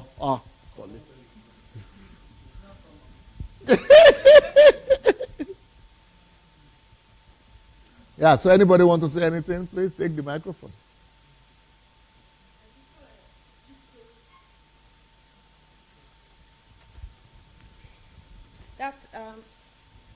That's exactly what's going on in Sierra Leone. In Sierra Leone, yeah. Because 70% illiteracy. Yeah. And so I think it was Saturday that they did the runoff. So now they just want to get rid of like the APC that's ruling right now. Yeah, that's it. That's what they always do. They always say just get rid of. SLPP. So that it's like two-party. So, but both of the two leaders both of them are not good. Like they voted the good one off because they thought that, oh, where were you? You were working in the UN. where were you, the Ebola? But that guy was the one campaigning for money to get rid of the Ebola. But they didn't know that. Like, there's a lot of videos what he was doing to campaign, but everybody. So because SLPP. What was his name? Kande Yumikala. Umikala? Yumekala. Yeah. So, but because APC and SLPP are giving them 10,000, like $2 here and there. So they're getting crowd. Ooh, we will get rid of him. He's from diaspora. You diaspora people, you can vote for him. We're gonna vote for who we want to vote for. And I was like, I never thought I will ever do anything with politics. But during this time, I was more involved in the politics, just campaigning for him. But nobody see that there was something in him, even though, like, they had a debate. The first time in history for Sierra Leone, they had a huge debate. We, the diaspora people, we were privileged to listen to it. And all of his answered, like the question, you see, he have solution to everything. Yeah, but the only people who have analytical mind will know that. Yeah. All those 70% who are illiterate, they don't even understand anything. No, and everybody got that. But it's like, it's like, why are people not seeing this? Why? And I will go in there. Because the country is 70% illiterate. Yeah, and then there are people in the platform talking, oh, we know what we're talking about. Da, da, da. I was like, really? Like, my heart was just crying. It's like why? Like, it's killing me. It was killing me. So everybody in diaspora, we are all, but the guy, he has a good spirit though, even though the election was corrupt, what they did with the neck and everything, but he has a good spirit. Like, you can see in his videos, like, okay, maybe second time, and he told the people, like, okay, so everybody's looking, who can we vote for now? The people that believed in him. So who can we, these two corrupt party, who?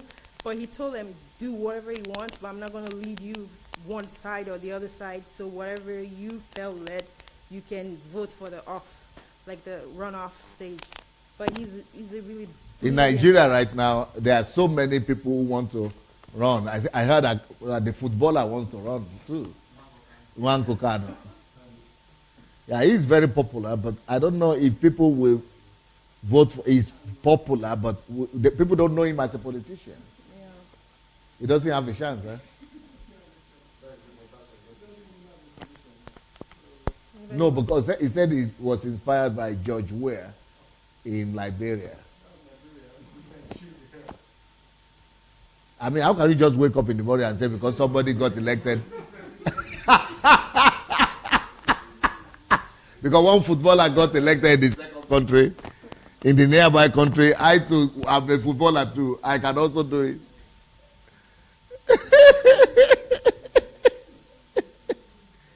So it's not about, what do you want to bring? Yeah. He played football now.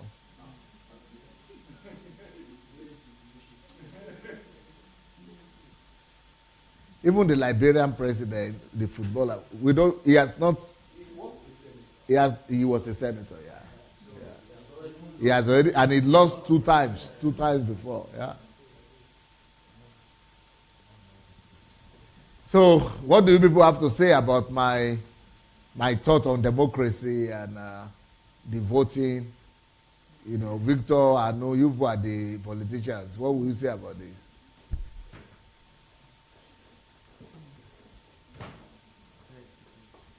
Do you see the problem in what I try to illustrate? Or is here? Or you think we are okay? Well, I think, listening to the way you dissected it, it was very vivid and clear that it's something you've thought through. Because one of the things that I've noticed in Nigeria is that we're not taught to think. And it's sad that our education system doesn't teach us how to think. Because it is the ability to think rightly that sets you on that advantageous position to ask the right questions. For example, in Nigeria, we know a lot of things are not working. There are a lot of problems, very clear. But an average Nigerian cannot see the problem and use his mind to think on, okay, what is leading to this? What is wrong? And how can I provide a solution? And that is what you just did. For example, I mean, I've not had anyone say that the problem that we have in Nigeria is with democracy. It's too wild a declaration. I mean, it's like, an average. This democracy we are even celebrating itself. Now you are saying it's bad. Yeah. It's like you have lost your mind. Exactly. So, and I think that's something. Because they are all looking for easy solutions. Yeah. Something that is just, they are not looking for addressing fundamental issues. And that's what you're talking about. One thing I also learned, even with my understanding from medicine, is that in medicine, when we see a patient or we see someone who comes in, what we're thinking about is not so much about the symptoms. Why? Because, I mean, you could just give some symptomatic treatment. That can, I mean, just for the first 1 week, the person can feel well. But then after, it can come back. So when we see a patient, we're thinking of what is the root of this sickness. So we're thinking of looking for the etiology, because if we can, I mean, if we can find the etiology, if we can find the source of that sickness, and we can give the etiological treatment, we can be sure that we have solved the issue. But what we have in Nigeria is that there is no water. People are not thinking of, why is there no water? What do we need to actually fix to get it running for the next 100 years? But what an average Nigerian is just thinking is that there is no water today. Where is the free tank? Or who is sharing water? So the Mr. A is sharing water now and it's free. So an average Nigerian is just looking for, oh, Mr. A is sharing water today. Just go get the water for today. Not even thinking that tomorrow is there and then the next day. So just wanting to just... Like the petrol scarcity. Yeah. So, but being able to, and that's one thing that our educational system has to get right. I mean, a lot of things we have to actually get right in Nigeria. A lot of things. Just like you said, that, I mean, right from the roots is faulty. So imagine building a massive structure like a nation, and right from the foundation, there is fault. But you say the funny thing with Nigeria is that even the very, very intellect, you know what they're arguing about? Restructuring. Yeah. They don't even see that restructure, because even after restructure, they will still be doing democracy. They'll still practice the same thing. And democracy, people are still illiterate. And the people who will be voting are still the people taking chicken and bag of rice. They don't even see that. You reconstruct, so you don't restructure, it's still the same thing. They are not even seeing that far. No. And they are talking about the easy solution, restructure. If you see the way people are talking about restructure, yeah, as if it's the ultimate solution. And I'm just looking at that, I'm so ashamed. Because I've seen people like, I mean, the best minds in the land. They are not even, for me, they are not even aware of what's going on. They don't even think. Somebody gave the idea, we have to restructure. And then they are giving some flimsy reasons. Oh, everybody will control their resources. And they think that's an advantage. If I begin to argue to you right now why that is a disadvantage, you will go and slap all those elites that are talking that. Because it's catastrophe. What that restructuring is going to do. Catastrophe. But people are not deep enough to even see the problem that I'm seeing. So when I'm saying I'm against the restructuring, they just say, you are living abroad, you don't know anything. Okay. All right. Maybe you want to listen to some of my arguments? No, you don't know anything. We know what we are suffering here. Okay. Yeah, so Pastor, I mean, that really is the basic of everything. And I believe that what you're doing, and like you rightly said, is that, I mean, you're just bringing that light to a dark nation. So, I mean, the whole nation is just dark. I mean, you are addressing the nation Nigeria right now. And I remember when you started talking about the church, and it was as though nobody even realized that there was something wrong. I mean, maybe people realized, but they couldn't even place their hands on something. I mean, we just knew that there was something. I mean, a lot of people give that a testimony that, Pastor, like 5 years ago, I knew something was wrong with the church, but what is it? But I couldn't really place my hands on it. But then you started your broadcast, and then you just that floodlight, and you're like, boom, this is it actually. This is the exact issue. And then you're preferring solution. And that's what you're doing with the nation right now. And I think it's a challenge even to me personally to be able to, I mean, invest so much in my mind and get as much knowledge of history, because you're talking about America and the whole idea of of democracy, because they brought it to us, but even an average Nigerian doesn't even know the reason why American functions the way it functions right electoral now. College And the electoral college and everything. We don't even know. We just know. We read it in the news. Do you think Americans know? They don't now. Don't talk about like Nigeria. Even Americans don't know you are talking of Nigerians. So, yeah. Even the top. Yeah. So a lot of things, and amazingly, most of the things you're sharing, like you said, these are fundamental stuff. But I mean, imagine that we don't even know the fundamental stuff. I mean, it's really heartbreaking. For example, in your book, Nigeria and the Leadership Question, I mean, till today, Nigerians are still waiting for a messianic leader. They are still expecting one person that would come and transform the nation all of a sudden. And, I mean, it's just crystal clear that if we've not gotten that messianic leader for 56 years, so what is the hope that we're going to get in the next 100 years? Or 200. Or 200 years. And, I mean, people are always saying, that's what, like you rightly said, I mean, Nigerians just say, just take Buhari out right now. Just take him out right now. They're just like, Buhari has failed. And you ask them, now, who do you want to bring out? And they tell you, but Fela Durote is running. What is his activism? What has he done? Oh, Showore is running. What has Showore done? I mean, these are just people that, I mean, there's really nothing that, I mean, they are doing stuff in their own. One Kokano is running. I mean, Fela is a motivational speaker, good. But being a president is not motivational speaking. I mean, to all respect to Mr. Fela, he's doing a great job. Or Showore. Showore is an activist. I mean, that's different from.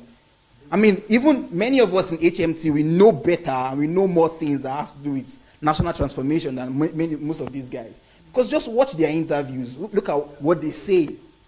You would know that clearly, I mean, fundamental things like, I mean, values. You hardly even hear Nigerian talking about values.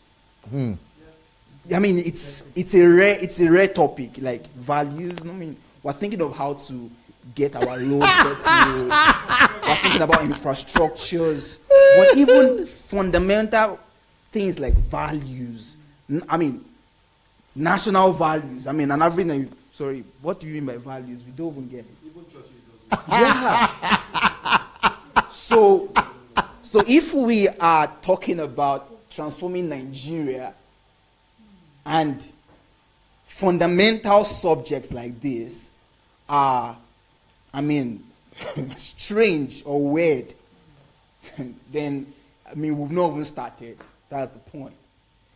And I'm happy that these messages are going on. I mean, at least it's out right now, and people are aware. I remember the last HMT on law and order. You know, when you thought on law and order, it was as though that was all we needed to fix Nigeria. I mean, if you were in that HMT and you listened to the teaching of law and order, it was, I mean, you're just like, now we can fix Nigeria with law and order. But then, and that's something about DSA. And then now he's talking about other stuffs about national transformation. And then he just bypassing, he just talked about democracy. And it's as though if we fix democracy, we can fix Nigeria. So imagine how many things that we can, take to. So there's so much to be done, Pastor. You mentioned in the book a leadership question. Yeah, Nigeria and the leadership question. And in Nigeria and the leadership question, one thing that that really, the one picture that if you read our book, you must get this picture. That it's like the nation is like a port. It's like a port. And it's filled with, let's say a liquid Black. substance, yeah? Filled with the liquid substance. Let's say the liquid substance is colored black. And then there are wolves. There are wolves in that pot. Now, by virtue of the liquid being black, every wool is black. So, even if a blind man goes and picks a wool from that pot, he's going to pick a black one. If he says, oh, no, I pick black. I dig my hand deeper. Yeah, I go deeper. Or if I go deeper, or I go forward or backward, I'll pick a black one. And then if he says, okay, maybe I'm not lucky this year, let me come back. Let me come back the next year. And we have been trying that for how many years? For 56 years. But as soon as this, tell them what is the pot. Yeah. So what is the idea of this pot? The pot is the nation. The pot is the nation. Without value, the black is the faulty value system. And the wolves are the people. So now we want to choose leaders. From that same black From race. that same black race. But we are hoping for white. For white. So you can imagine the delusion. How delusional can we be? Because the truth about it is that we're not importing our leaders from any other country, or from Benin Republic, or from Gabon, or from Mozambique. All the leaders that have led Nigeria to date, they are from that nation. And from that pot. From that pot. So what that means is, if we don't address the black ink there, white will never come out. Nothing. So we'll just keep deceiving ourselves. Okay, supposing we now change the content of the ink to clean it up, and what is that? What does that mean? Now, we just change everything to white. Just pick anyone from there. Any wool would be white. And that means anybody would be good enough to rule. What? And how do you change it? How do you change from black to white? It's by changing our value system. Value system. That's it. Everybody will be good. Everybody. Righteousness, truth, mercy, love, honesty, excellence. So that's the. But you are going to. Are you the one to teach on value system? And you are going to teach on leadership. Okay, leadership question. Yeah. All right. Thank you so much. I think listening to you, I was inspired to write a book on Nigeria, which I titled Rebirth. And it's addressing how values can transform a nation as complex as Nigeria. So, and there I've only mentioned just 7 values. I wanted to mention the 8th one, but I said those who have seen and critiqued, they said the 8th one has to be another book on its own. And that's God and development and the God question. So the way we bring God into everything, and how it affects development. We will do a case study of different nations who have the God question. Those who accept God, those who are still thinking about God, and those who have accepted this God. Those who accepted God, those who accepted religion, we are going to do a review of all of those, and we'll see how development moves in all of those. But back to the topic. So it cannot be overemphasized the role that values plays in every country. Singapore, you always use it as an example. They did not change until the day they changed their value system. And Switzerland, the southern Europe.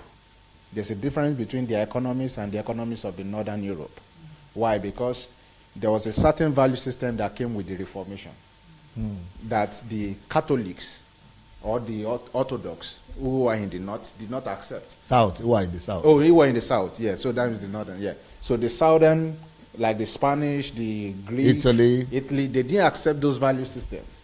But these guys who are here towards France, Belgium, the North, Germany, all these guys, they accepted the reformist Reformation value system. And you see the role it plays. And that's why till today you still see debt going towards the South because of the value system. And they are the poorest. And they are the poorest because of the value system. That's why till today, the decadence in Italy cannot be measured up to, I mean, it's just out of, it's, you know, compared to other places. So value system cannot be overemphasized, even in nation building. But again, to bring it down to the question of the choosing of government style, the truth is that over the ages, so many types of government has been tried by different people and different climes. And so to say or conclude that democracy is that one that will work for everybody, I think it's a fallacy. But that is what they have sold to the whole world, especially to these developing countries, to Africa. That's what comes with colonization or neo-colonization, as the case may be. Without considering the environment of the where we are living. Those who sold it to us, they never had our best interest at heart. That's why you check. In fact, they said Bahrain just discovered about 200 million barrels of oil, I mean, underground. And that's even more than the whole reserve of Russia. So people were even joking that, US soldier, here we come. Why? Because most of these people, when they only go to where there are resources, and so in trying to influence that environment to be able to tap their resource, then they bring their own culture and exact their own principles without minding the effect it has on the people. So if you want to consider, let's consider Syria, democracy, what's happening? Iraq, democracy, what's happening? Libya, democracy, what's happening? Afghanistan, everywhere they've gone with this mindset of democracy, what's happening? Then let's go back to before they brought their democracy. This terrorism we are shouting and talking about, Saddam Hussein was containing it. The war we have, the problem we have in Libya, Gaddafi was containing it. Before they went to Syria, the guy Assad was doing his thing. It may not be the best, but the idea of utopia, I think USSR has proven to us that utopia can never exist in any nation. Because the whole idea of socialism that Karl Marx emphasized and Leninism and everything they brought, the Chairman Mao, USSR showed us that utopia will never be. So these guys, when they brought democracy, they were not thinking of your interest or our interest. They were thinking of theirs. And that's why, for example, you look at a country like Nigeria today, it's just a company being run by some people. Our resources do not really belong to us. That's why you look at countries like Congo, still suffering from the same thing. You look at Burkina Faso. That's why they've always killed the most brilliant of African leaders. They never let them survive. They never let them get there. Patrice Lumumba. They get them off. But most of these brilliant guys did not come in the form of the people who want to do democracy. They just came in the form of those who wanted to lead their nation to prosperity.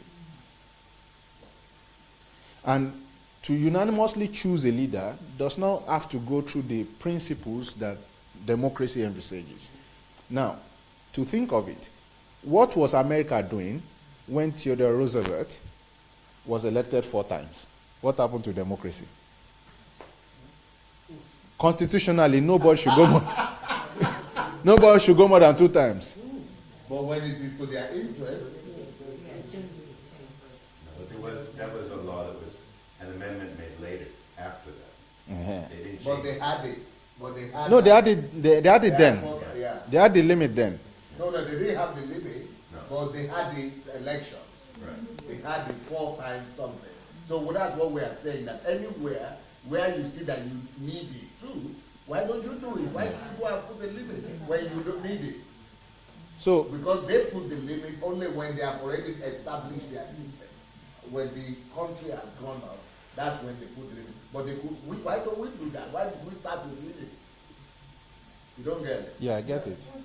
So they didn't let us define ourselves. And once we do not define ourselves, there's no way any arrangement that is foisted on us will work. Yeah. So that's why, for instance, one of the things that actually has to happen in Nigeria, for instance, is for Nigerians to actually accept that they are Nigerians. Yeah. As it is now, we have not accepted. We only see ourselves as, that's where they come and they say we are just a geographical expression. People have not really accepted that, come, we are Nigerians. And we cannot do that until we have defined who we are. Over the years, people have only defined us. And we've been working by their definition of us. And until we can identify who we are, that is when we can actually begin to build structures and institutions that will work for us. If people define us, then people will keep fostering on us settings and institutions that will not work for us. I'll give you an example in Nigeria. How many of us remember or probably have heard about the Structural Adjustment Program? SAP. That's exactly what sapped Nigeria's economy. Who designed it? No, it wasn't Babangida. It was World Bank and IMF.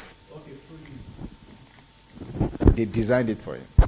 The same thing they wanted to do during this, when Nigeria had the recession. They designed another program. The president rejected it. People were abusing him. In that space of time, they designed for Egypt. They designed for Venezuela. I don't know if Venezuela accepted their own. But the way Egypt's economy went down, and Nigeria bounced back, that's what happens when we let ourselves define what works for us. Because these guys, they are imperialists, so to say. So they just come and do anything that we favor them. That's why they are putting they are just looking for everywhere to put their in international politics, there are no friends, there are only interests. Yeah. So don't think everybody has your interest in mind. Everybody only have their interest in mind. Yeah. So we need to look at what works for us and define it. How did we survive before they came? How were things happening? Military may not be the best option, but again, like your argument is just so on point. How do you give voting right to people who do not even understand what it means to vote?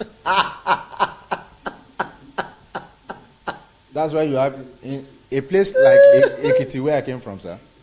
The guy who was a former governor, they only saw him as one elitist. He was just for the elites. That's what they thought. But the guy was building a future for them. Fayemi, he was intellectual. He was building a future for them. For example, now, an average Nigerian does not even know the use or the purpose of debt. So, Kaduna State governor is trying to get debt, to borrow money. They say, he's incurring debt. I say, tell me, America is the biggest debtor in the world, But what has happened is that people used to get this debt, but they don't use it for the purpose. Instead of us to be monitoring the purpose of the debt, we are saying, no, don't borrow money. If you don't borrow money, how will you survive? In an economy that is not producing now. You have to borrow and use it on what is needed. Yeah. So productivity. People don't even know these things. So how will they be able to vote for the guy with effective policies when they cannot even understand effective policy? Cannot even think. So when you bring policy and you explain to them, now they think you are just the elite. So anything that does not translate to immediate aggrandizement of or satisfaction of what they will eat now, they are not for it. That is why, sir, even if we do this thing you suggested now, having electoral college, we still need to think about we have to the modify values. it. Yeah, we have to modify it. Who will be there? It shouldn't be like that. We have to think of our own. Exactly. And then what are the values that those guys possess? Otherwise, you just see someone who just sell the vote of everybody. For example, let me tell you the way it is done in China. In China, you vote in the best people they come up with a list of all spheres of life. Let's say 100 spheres of life, and every sphere of life have to come up with the list of 100 top and most successful people in that. Let's say we talk about theater or actors league. Let's say Nollywood. So Nollywood, we have we say, okay, we allocate to Nollywood 3 or 4 slots. So they have to vote Nollywood and vote for the best people with these criteria, values, that must be in line with these values. Then let's say we take the League of Engineers, millionaires, billionaires, things. So that is how the best of the best in every pastors, leaders, the best of the best in every sphere of life, Muslim clerics. That's how they are all elected from every. That's the way their own democracy works. And it works for them. Yes. And now they have a guy who they are even want him to be there forever, for as long as possible. So because within the 5 years, because he brought results. He brought results, tangible ones. They turned the economy around. Yeah. They are competing and they are a global force now. In fact, the way Russia and US are fighting, they are just doing central, like that, gaining market. Yeah. So for example, in Ekiti, like I was saying, sir, they chased the guy away. Although yeah, with some mago from Federal Might, but you can see the mindset of the average people. So what they wanted was immediate food, and that's what gave birth to what is known as stomach infrastructure. Just what they eat now. So you find my people collecting 1 kilogram of rice and 200 naira. Are you that poor? That is so mentality. So just for one day, and they will sell the next 4 years, and maybe even beyond. And so the guy who they now voted for now came in and did not even do anything. You understand? But the guy who had a vision, who had a plan, yes, everyone is. Mistakes will be made in the place of governance, but you can know who has a plan. They chased him out. So somehow we need to look at voters' education. Somehow we need to, everything still goes back and boils down to our value system again. Yes, sir? I just want to say, we can't be talking of education of the populace when people cannot even feed. That's the bottom line. Maslow, is it Maslow law of whatever? The 5 basic fundamental things. Shelter, feeding, whatever, water and food, whatever. People are fighting. We talked about 70% of illiterates in the country. Majority of that 7% are fighting daily where to see the next meal to eat. People are living in slums. So we shouldn't even go to the level of talking of how to educate them. They don't want to hear about education. Which education? They are looking for what to eat. Especially even in Nigeria, they are looking for what to eat. So I think until we begin to address those very basic things first, I believe, because when a man's stomach is filled, that is when he's ready to listen to you. He's hungry. Somebody brought a bag of rice that will last for 1 month, and you are telling him not to take it. And you are coming with your educational philosophy that he doesn't understand. I need money. I need food. 1 month. A bag of rice, 2 bags of rice. He will be calculating. You know how much this has saved me? You see, like the guy that goes on the street in Nigeria to give.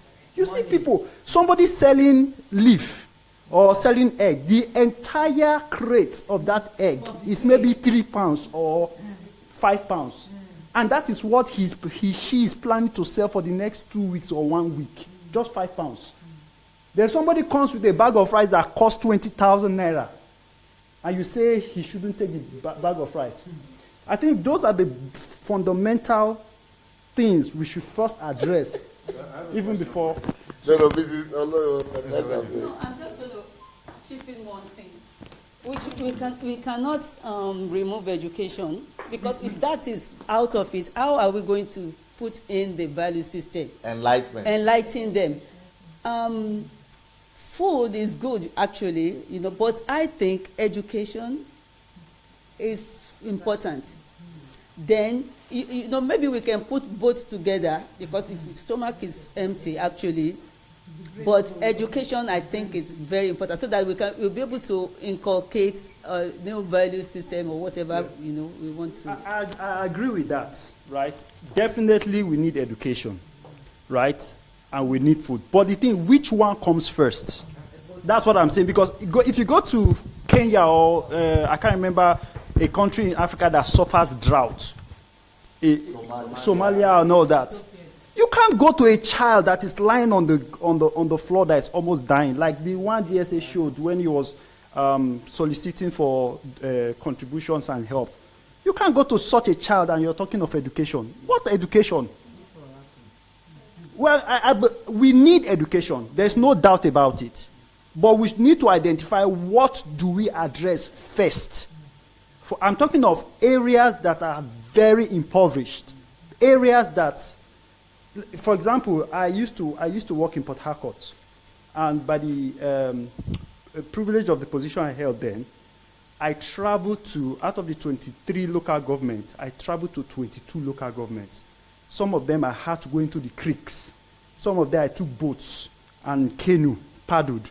You need to go to some community, you weep.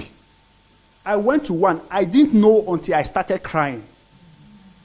See the suffering of people, and next door you have an oil company with their structure.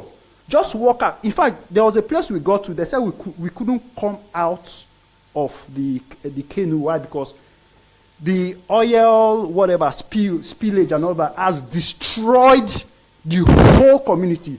Not a single plant can grow there. Not a single life in water. You weep for these people. There's no light there. What the community did, the so-called local government, he bought a generator for the community, and once in a while, they put the generator on. And how many people use generator? Maybe the chief in the community. How do they get water? Once in a while, they bring water to them. They drink that same water, and people are dying. My brother, you cannot go to that community and say, educate them how? They are looking for survival. Exactly. So, yes, my question to you now. Don't go. So, you think when Shell came to that community, did not have a location for empowering the community? I think they had. But it's the chief that would collect it, or the governor. Good. So, who are those Sorry, who are supporting? it has been embezzled by the chief or by the governor. Who are those who are empowering these people who are embezzling?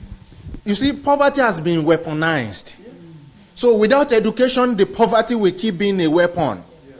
So if you are using their poverty as an excuse, it's not only Shell that has budgeted. Even federal government give 13% allocation every month. So, if we keep using the poverty as an excuse not to educate them, what we are doing is that we are shifting the goalpost, and we are shifting the day of reckoning.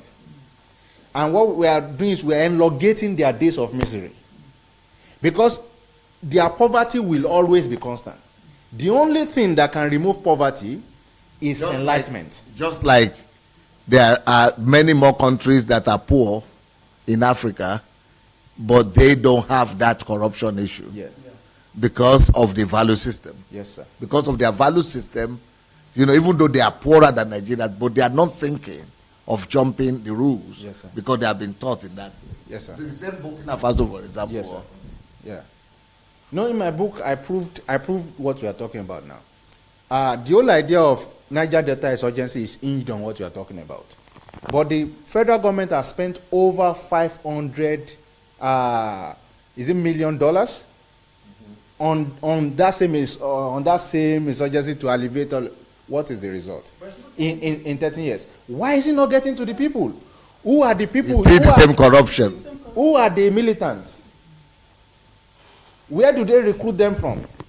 So you find out that if we do not actually address this education, and when you look at Nigerian voting demographic, right, you find out that less than 30% of Nigerians actually vote.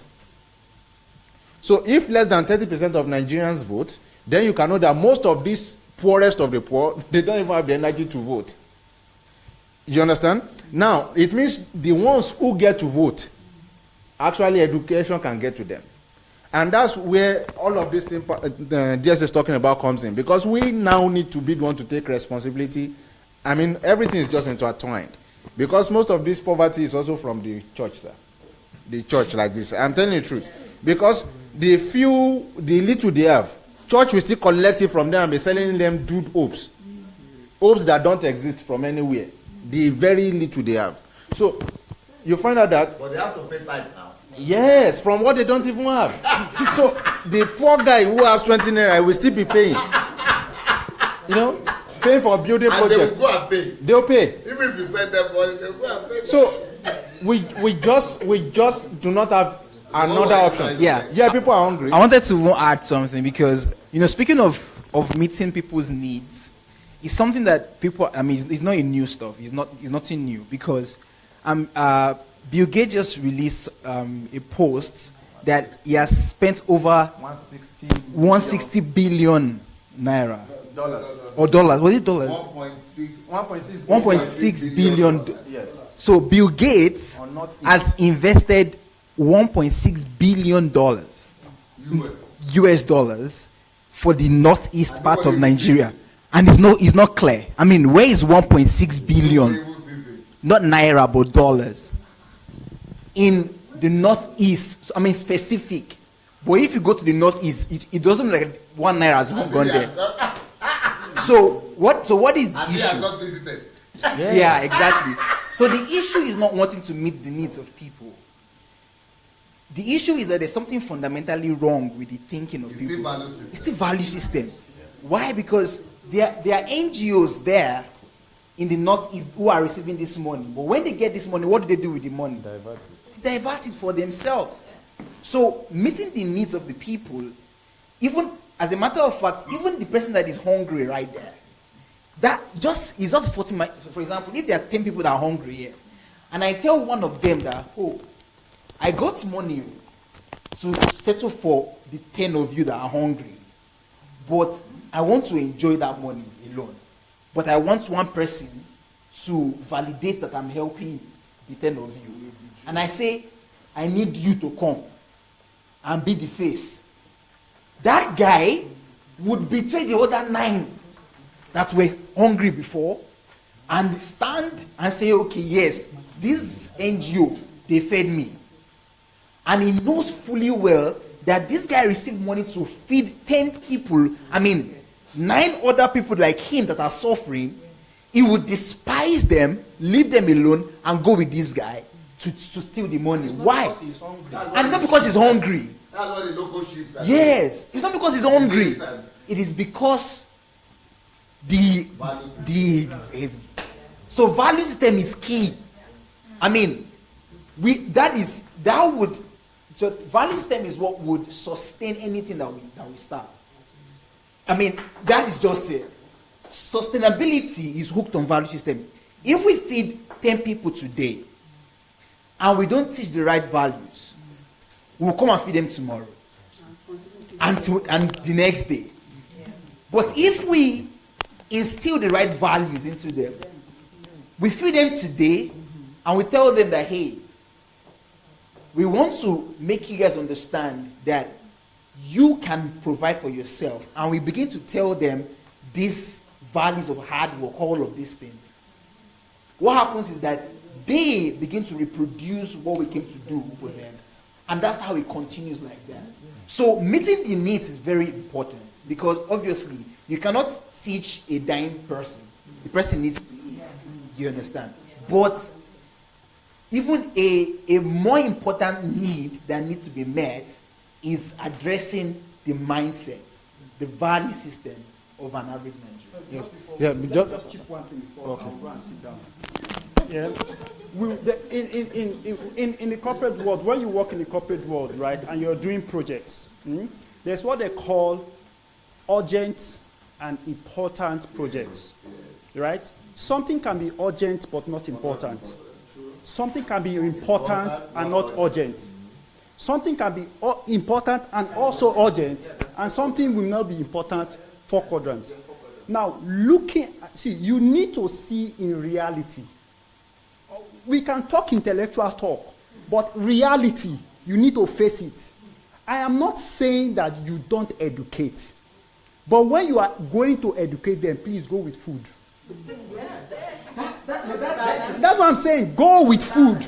Because that is what the politicians have done. They give them food, but they don't educate, and they go away. But if you want, for example, a solution, you want to reach a village, right? Why not first of all, before you even go and talk to the village, set up a farming system, right? That will supply the food continuously, not just one-off. Once that area is I think the farm is grown and everything, that whole area is for the people. By the time you start feeding them, go and talk to them and educate them. They'll be ready to listen. But if you don't do that, my brother, let's face reality. You go speak all the grammar. In reality, how much will it cost you to do this thing for one state? You have to do your fiscal planning. I mean, with you now, as you get ginger for Nigeria, and you want to do that same thing now. In reality, how effective do you think it will be with the resource you have at hand? No, with the resource I have at hand, I can only do the little I can do one at a time. Exactly. So with the little you can do, in as much as you want to feed people, you will realize at the end of the day that the important one is to feed them, but the urgent one is to help them with their mindset. Because at the end of the day, you will run out of resource. I think the other is, for me, the other way around. No, really, you will run out of resource. And once you are out of resource, what will you do? For instance, you don't have 1 billion naira now, do you? No. And before you can set up that farm that will keep feeding them, you will need at least that 1 billion naira. If you want to do something lasting, if you want a lasting impact. The lasting impact, for how long will you feed them? What? So it's... What Pastor Sunday could say about. You know, I would say something. You know, what Pastor Sunday didn't tell you when he introduced me before is my Nigerian name is Obafema. Yeah, Obafemi, that's right, Obafemi. And he calls me the white Nigerian. I love Nigeria. And so for me, it's always fascinating to listen to Pastor Sunday begin to reveal the plan for Nigeria. I sat on an airplane for 2 hours. Wow. In transformation of the nation. So this is another part of the reality we need to understand, is that there are people very comfortable in the control they have. And this is one of the challenges that I want to ask Pastor Sunday how he thinks he will address. Beautiful.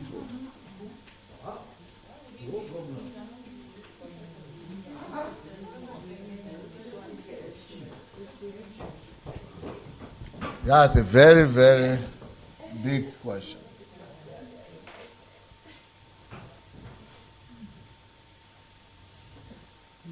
That is so true. I'm about to release a book this week. It's going to be released. It's going to be called Why Nations Die. Why Countries Fail. Why Nations Die. Why Countries Fail. It's going to be a book of 600 pages book.